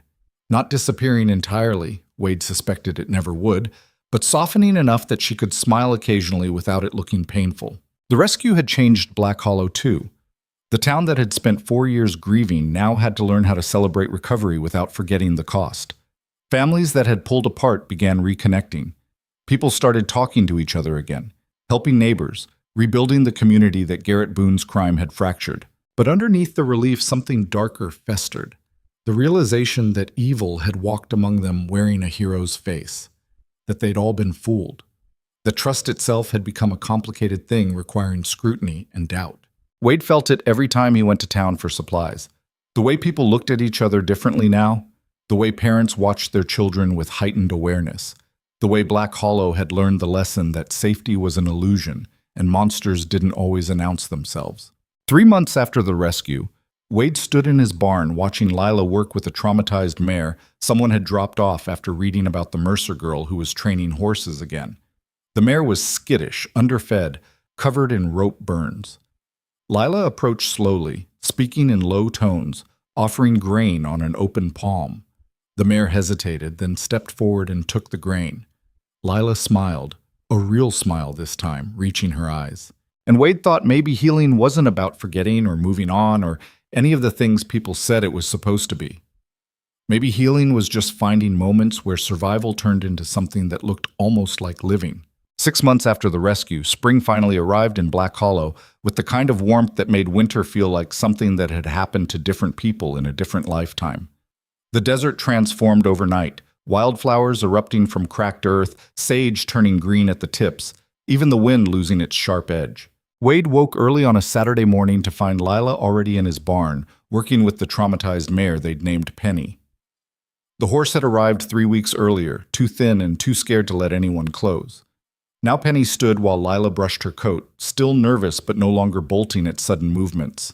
"You're here early," Wade said. "Couldn't sleep." Lila didn't look up from her work. "Thought I'd get a head start on feeding." Wade studied her. She'd gained weight, filled out to something closer to healthy. Her hair had grown longer, pulled back in a ponytail that made her look younger than 17. But her eyes still carried that knowledge, the understanding that terrible things could happen to ordinary people and nobody would stop it in time. "Something on your mind?" Wade asked. Lila set down the brush. "My parents want to sell the ranch." "What?" "Too many memories," they said. "Too hard to look at the property where Garrett used to come visit when he was pretending to search for me. They want a fresh start somewhere new." She ran her hand down Penny's neck. "Somewhere that doesn't remind them of what they lost." "What about what they found?" Wade said. "Your home. That's supposed to count for something." "I think that's part of the problem. I'm home, but I'm not the same girl who disappeared. They keep looking at me like they're waiting for the old Lila to come back, and she's not coming back because she doesn't exist anymore." Wade leaned against a stall door. "Where would they move?" "California, maybe. Oregon. Somewhere with more rain, less desert." They asked what I thought. Lila finally looked at Wade. "I don't want to leave." "Tell them that." "I did. They said I need to think about my future, about college, about building a life that isn't defined by what happened." She laughed bitterly. "Like I can just move to California and become a normal teenager who worries about boys and SAT scores." "What do you want?" Wade asked. "I want to work with horses. I want to help animals that have been hurt. I want to wake up every morning and know that what I'm doing matters." Lila paused. "Is that crazy? To know exactly what I want at 17? "No crazier than anything else." They worked in silence for a while, feeding horses, mucking stalls, doing the repetitive work that made ranching both meditation and punishment depending on the day. Around 9, Tom Mercer's truck pulled into the driveway. Tom found them in the barn. He looked tired, older than his 48 years, like the rescue had aged him in ways that wouldn't reverse. "Lila, we need to talk," Tom said. "I'm working." "It's important." Lila set down the feed bucket with more force than necessary. "If this is about moving again—" "It's about Eden," Tom interrupted. "Sarah Vale called this morning. Eden's in the hospital." The words hung in the air like smoke. Wade watched Lila's face go carefully blank, the way it did when something hit too close to feelings she couldn't afford to have. "What happened?" Lila asked. "Panic attack that wouldn't stop. She's been having more of them lately, getting worse. Last night she couldn't breathe, thought she was dying. Sarah took her to emergency." Tom rubbed his face. "Doctors are keeping her for observation, running tests to make sure it's not physical. It's not physical, Lila said quietly. It's everything else. Sarah asked if you'd visit, said Eden keeps asking for you. No. Lila, I said no. Lila's voice hardened. I can't help Eden. I can barely help myself. You spent 4 years together. Exactly. 4 years in hell. Why would either of us want to relive that by looking at each other? Tom looked at Wade helplessly. Wade shook his head slightly. Not his fight. She's alone, Tom said to Lila. Eden's mother is trying. Therapists are trying, but she's alone inside whatever Garrett did to her head. And you're the only person who understands what that feels like. Understanding doesn't fix anything, Lila said. Maybe not, but it's better than isolation. Lila turned away, arms crossed. I'll think about it. Tom knew better than to push. He said goodbye to Wade and left, his truck kicking up dust on the gravel driveway. Lila stayed in the barn, standing motionless in the doorway, staring at nothing. Wade gave her space, went to check fence lines in the north pasture, giving Lila time to process whatever she was processing. When he returned 2 hours later, she was gone, left a note on his truck windshield written in careful handwriting. Thanks for letting me hide here. See you Monday. The hospital visit happened 3 days later, though Wade only learned about it afterward. Lila showed up at his ranch on Monday morning looking exhausted, like she hadn't slept. I went to see Eden, Lila said without preamble. Yesterday afternoon. Wade nodded, waiting. She's a mess, worse than me. Can't sleep, can't eat, jumps at every sound. The doctors want to put her on medication, but Sarah's worried about side effects. Lila sat heavily on a hay bale. We talked for maybe 10 minutes before I had to leave. I couldn't handle it. What did you talk about?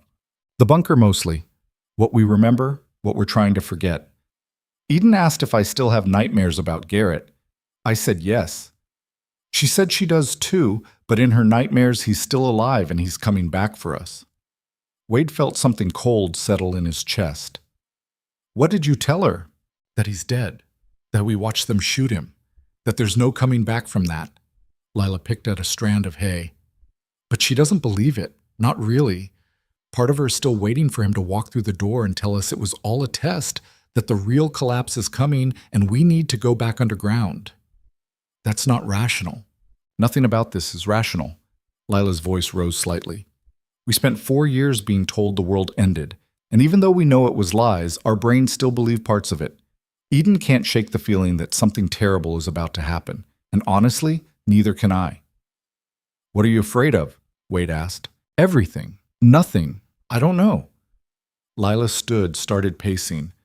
I'm afraid of staying in Black Hollow where everyone knows what happened to me. I'm afraid of leaving because at least here people understand. I'm afraid of getting better because what if getting better means forgetting what Garrett did and letting him win posthumously? I'm afraid of... She stopped, breathing hard. Of what? Wade prompted gently. Of being this forever. This broken, suspicious person who can't trust anyone and can't believe in good things because good things get taken away. Wade let the words settle. Then he said, You know what I think? What? I think Garrett took 4 years from you, but he doesn't get to take the rest of your life unless you let him. That's easier said than done. Everything worth doing is easier said than done. Lila almost smiled. Did you read that on a coffee mug? Probably. Point stands. She sat back down on the hay bale, some of the tension leaving her shoulders. Eden asked if we could meet regularly, not therapy sessions with counselors watching, just the two of us talking about whatever needs talking about. What did you say? I said I'd think about it. Lila looked at Wade. Would that be crazy? 2 traumatized teenagers trying to fix each other? Might be the sanest thing either of you could do, Wade said. Sometimes the only people who understand are the ones who survived the same thing. Over the following weeks, Lila and Eden started meeting once a week at neutral locations. The park, the library, eventually at Wade's ranch where they could work with horses while talking. Wade stayed out of their way, giving them space but remaining available if needed. He watched them gradually shift from awkward silence to tentative conversation to something that looked almost like friendship rebuilt from the ashes of shared trauma. They didn't talk about Garrett much, Wade noticed. Mostly they talked about what came next, what they wanted their lives to look like, how to exist in a world that felt both familiar and alien. Eden was worse off than Lila in most ways. More nightmares, more panic attacks, more difficulty functioning day to day. But she had something Lila didn't: a willingness to be vulnerable, to ask for help, to admit when she was drowning. Lila kept everything locked down tight, only showing cracks when she thought nobody was watching. Wade recognized it because he'd done the same thing after his wife died, built walls so high that nobody could reach the grief inside, then wondered why loneliness felt permanent. One afternoon in late spring, Wade found both girls in his barn, working together to halter train a young colt someone had brought in for rehabilitation. The colt was skittish, orphaned young, and handled badly afterward. Eden held the lead rope while Lila slowly approached with the halter. "Easy," Lila murmured. "Nobody's going to hurt you." The colt's ears flicked back and forth, uncertain. Lila stopped moving, letting the animal come to her. After a long moment, the colt stretched his neck forward and sniffed her hand. "Good," Eden said quietly. "He's trusting you." "He's deciding whether to trust me," Lila corrected. "Trust takes longer." Wade watched them work. Two girls who'd been through hell helping an animal who'd been through his own version of the same thing. There was something poetic about it, though Wade would never say that out loud. Poetry wasn't his language. Action was. Which was why, that evening after both girls had gone home, Wade made a phone call to Tom Mercer. "I've got a proposition for you," Wade said. "About the ranch." "We're still planning to sell, Deet." "I know, and I'm planning to buy." Silence on the other end. Then Tom said, "Wade, you already have a ranch." "I do, but I'm 63 years old with more land than I can work alone and no family to pass it to. Your place borders mine on the south side. Makes sense to combine them." Wade paused. "But I want Lila to run the horse operation. Training, rehabilitation, whatever she wants to do with it. Full partnership when she turns 18, assuming she wants it." That's incredibly generous. It's practical. Girl's got a gift with animals. Waste of potential to have her doing anything else. Wade leaned back in his chair. Plus, gives her a reason to stay in Black Hollow if she wants to. A future that isn't about running away or trying to forget. Tom was quiet for a long moment. "I need to talk to Carol. And Lila. Talk to them. But Tom, your daughter knows what she wants. Maybe trust that she's old enough to make her own decisions about what her life looks like. Even if those decisions are influenced by trauma." "All our decisions are influenced by something," Wade said. "At least hers come with purpose." The conversation with Lila happened 2 days later. Wade laid out his proposal while they worked side by side, fixing a broken fence post. "You're offering me a partnership?" Lila asked, disbelief evident in her voice. "I'm offering you a future doing what you're good at. Details can be worked out later, but the basic idea is solid. You train horses, I handle cattle, we build something together." "Why would you do this?" Wade hammered another nail into the post. "Because you're good at this work, and it'd be a shame to waste that. Because I need help managing 2 properties. Because maybe we both need something to build toward that isn't about surviving what already happened." Lila set down her tools. "My parents think I should go to college, get a degree, become something respectable." "You can be respectable and work with horses." "They think I'm limiting myself." "Are you?" Wade asked. "Or are you the only one who knows what you actually need?" Lila didn't answer immediately. She looked out across the desert, at the fence line stretching toward distant mesas, at the sky so big it made human problems feel small by comparison. "I don't know how to explain it to them," she said finally. "That working with horses isn't me giving up on a normal life. It's me finding the only life that makes sense after everything that happened." "Then tell them that. Use those words. What if they don't understand? They'll understand eventually, or they won't, but it's still your life to live." Lila smiled slightly. "You're not like most adults. Thank God for that." The decision took another month of family discussions, arguments, tears, and eventual acceptance. Tom and Carol agreed to sell their ranch to Wade with the understanding that Lila would have full control over the horse training operation once she turned 18. In the meantime, she'd work under Wade's supervision, learning the business side of ranching alongside the animal handling she already excelled at. Eden's path went differently. She decided to leave Black Hollow, enrolling in a residential treatment program in Arizona that specialized in trauma recovery. It was voluntary, not forced, and she made the decision herself after months of struggling to function in the town where she'd been taken. I need to be somewhere that doesn't know my story, Eden told Lila during their last meeting before she left. Somewhere I can be just a person, instead of the girl who was rescued. They were sitting in Wade's barn, both holding lead ropes attached to horses they'd been working with. Lila understood. Part of her wanted to leave too, to escape the weight of everyone's expectations and concerns. Will you come back? Lila asked. I don't know. Maybe. Depends on who I turn into when I'm not being reminded of what happened every day. Eden paused. Does that make me a coward? Makes you smart, Lila said. Knowing what you need is smart. You're staying, though. Yeah. Because of the horses? Because of a lot of things. The horses, Wade, the work. Because leaving feels like letting Garrett win. Lila stroked her horse's neck. He wanted to cut us off from the world, make us believe home didn't exist anymore. Staying here, building something here, it proves he was wrong. Eden smiled sadly. You're braver than me. I'm not brave, I'm just stubborn. Same thing sometimes. They hugged goodbye at the bus station, two girls who'd survived hell together and were now choosing different paths forward. Sarah Vale cried. Tom and Carol Mercer cried.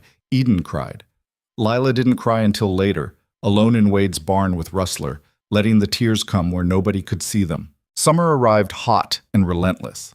The combined ranch operation took shape slowly, paperwork filed, boundaries established, business plans drawn up with help from a lawyer Tom knew. Lila worked 6 days a week, learning everything Wade could teach her about managing land, handling difficult animals, running a business that required both patience and pragmatism.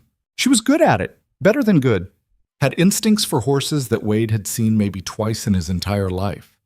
The ability to read an animal's mood from tiny signals, to know when to push and when to wait, to establish trust with creatures that had every reason to distrust humans. Word spread. People started bringing horses from 3 counties over, animals with behavioral problems or trauma histories, horses that needed patience more than discipline. Lila worked with each one methodically, never rushing, never giving up. Her success rate was remarkable. By August, they had enough business to justify hiring help. Wade brought in a teenager from town, Marcus Chen, 18 years old, looking for work before college. Marcus was quiet, competent, asked good questions, and followed instructions without needing his hand held. Watching Lila teach Marcus how to approach a frightened horse made Wade realize something.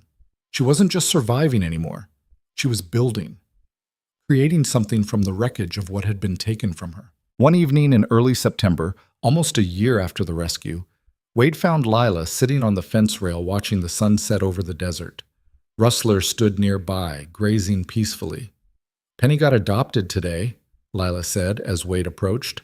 Family from Phoenix, nice people, teenage daughter who wanted a project horse. You did good work with her. She did good work trusting again. Lila was quiet for a moment. You ever think about how much time we waste being afraid of things that haven't happened yet? All the time, Wade said. Garrett had us convinced the world was ending. Every day underground, we waited for the collapse he promised was coming. Riots, plagues, societal breakdown. None of it happened, but we spent 4 years living like it was real. She turned to look at Wade. How much time did I waste being afraid of something that wasn't true? It was true to you at the time, that's what mattered. But it wasn't real.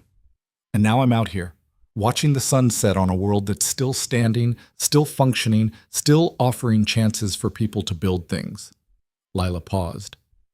Eden called yesterday from Arizona. She's doing better, sleeping through the night, making friends, working with a therapist who actually helps. That's good. She asked if I was happy. Wade waited. I didn't know how to answer, Lila continued, because I'm not happy the way I was before. That kind of innocent happiness doesn't exist for me anymore. But I'm not miserable either. I'm something else, something that doesn't have a name yet. Content, maybe, Wade offered. Maybe, Lila smiled slightly. Is that enough? Being content after everything? Being content is more than most people manage. I'd say it's plenty. They sat in silence while the sun painted the sky in shades of orange and purple. Rustler wandered over and nudged Lila's leg, looking for attention. She scratched behind his ears absently. You know what the weirdest part is? Lila said. I'm grateful. For what? For all of it. For Garrett taking me, for the 4 years underground, for the terror and confusion and all the bad parts. She held up a hand before Wade could object. I know how that sounds, but hear me out. If none of that happened, I'd be a normal 21-year-old right now, probably in college, studying something I didn't care about, dating guys I didn't like, trying to figure out who I was supposed to be. Instead, I already know. I know exactly who I am and what I want and what matters to me. You're saying Garrett did you a favor? No. What he did was evil. But the person I became because of it, the person who can help traumatized horses and understand fear and work harder than anyone because I already survived the worst thing I could imagine. That person has value. That person matters. Wade felt something tighten in his chest. You would have mattered either way. Maybe. But I wouldn't have known it. Lila hopped down from the fence. I need to check on the colt before dark. Thanks for listening to my philosophical rambling. Anytime. Wade watched her walk toward the barn, Rustler trailing behind her like a guardian. The girl and the horse that had found each other across impossible odds, both of them carrying scars that would never fully heal, but learning to live with them anyway. That was the thing about survival, Wade realized. It wasn't about erasing what happened or returning to who you were before. It was about building something new from the pieces that remained, finding purpose in the wreckage, choosing to matter even when everything told you that you shouldn't. 3 months later, in December, they held the official opening of what they decided to call Silver Wind Ranch, a name Lila had chosen because it sounded like hope and movement and possibility all at once. The event was small, just family and a few friends, nothing like the media circus that had followed the rescue. Tom and Carol came, looking more settled now that the decision had been made and their daughter was thriving. Danny came and spent the entire time in the barn with Marcus, asking endless questions about horses. Sarah Vale made the drive from Arizona with Eden, who looked healthier than Wade had ever seen her. Weight restored, color in her face, eyes that didn't constantly scan for danger. Sheriff Briggs stopped by, bringing his wife and 2 kids. Wade was surprised to see him out of uniform, smiling, looking almost relaxed. Heard you're doing good work out here, Briggs said to Lila. Trying to, Lila replied. More than trying. You've got 3 waiting lists for training spots.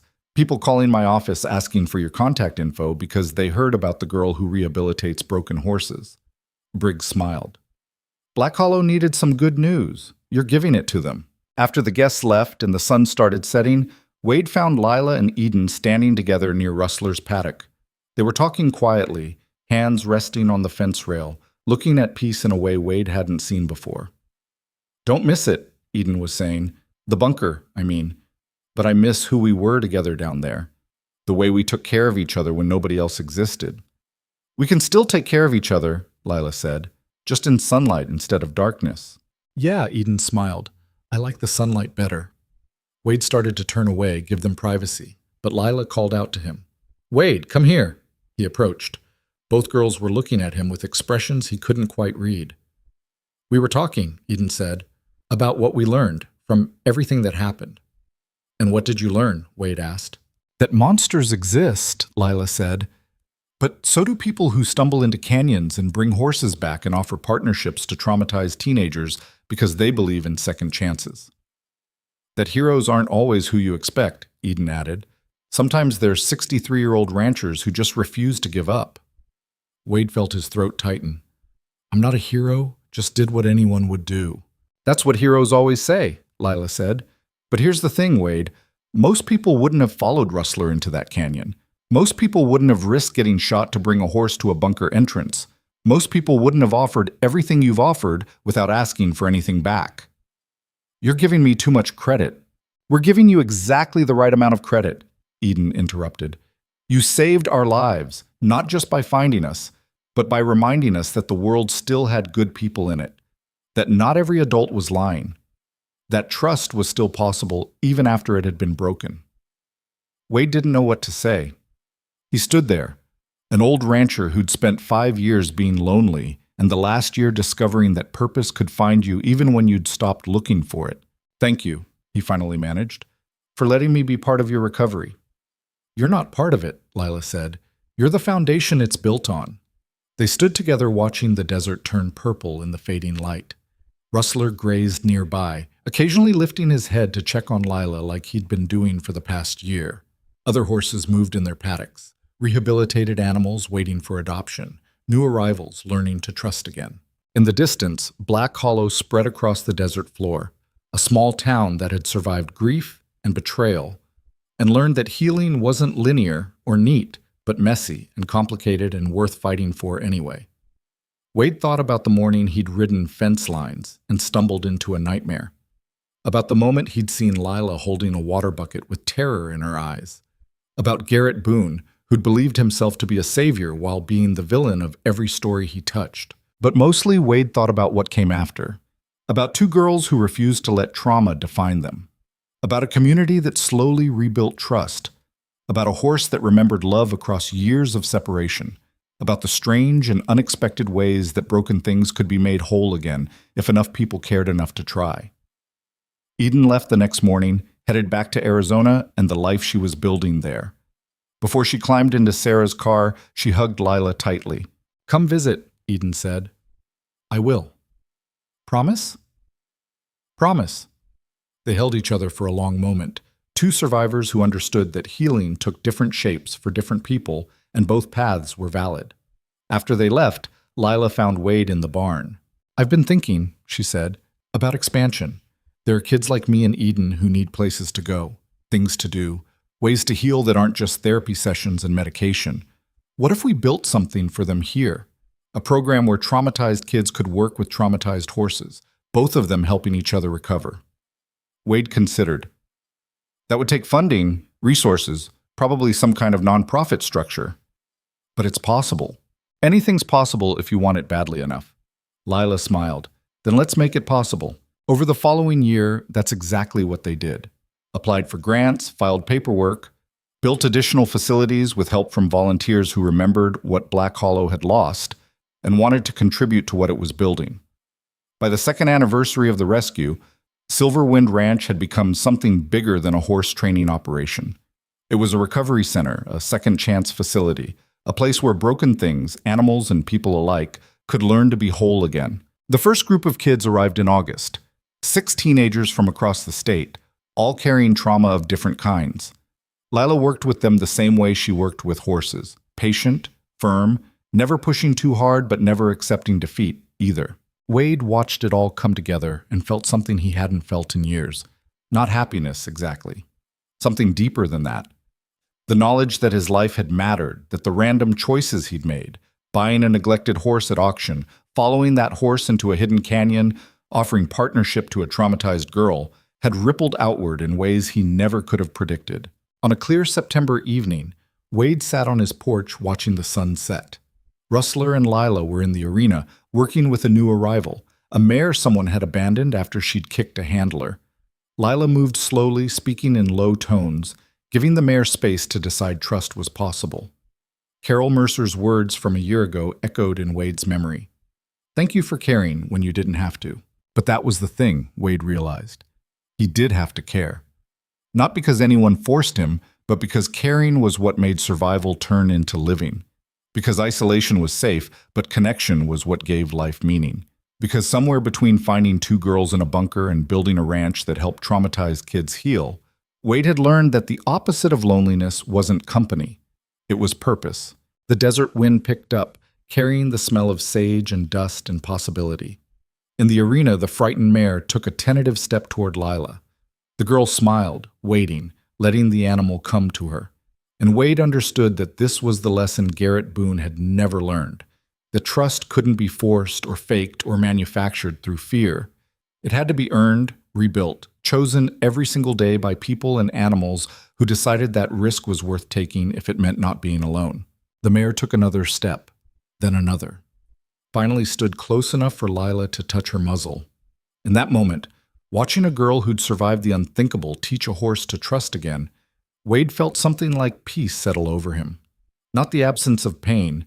He'd always carry the weight of his wife's death, always remember the terror of that morning in Blackstone Canyon, but the presence of meaning. This was what healing looked like. Not perfect, not smooth, but real. A ranch where broken things learned to be whole. A girl who'd turned trauma into purpose. A horse that had bridged past and future with nothing but instinct and love. A community that had survived evil and chosen to rebuild rather than collapse. And an old rancher who'd stumbled into someone else's nightmare and discovered that heroism wasn't about being fearless. It was about caring enough to act even when you were terrified, to offer hope even when you'd lost your own, to believe that tomorrow could be better than yesterday if enough people refused to give up. Wade stood, joints cracking, and walked toward the arena. Lila saw him coming and smiled. "Want to help?" she called. "Always," Wade said. And together, under a desert sky that had witnessed tragedy and triumph, they worked with a frightened horse until she wasn't frightened anymore. Just another animal, learning that the world still had safe places, that trust was still possible, that even the most broken things could find their way back to something that looked like home. The wind carried the sound of their voices across empty land, and if anyone had been listening, they might have heard the sound of healing happening in real time. Not perfect, not easy, but happening anyway, one careful step at a time.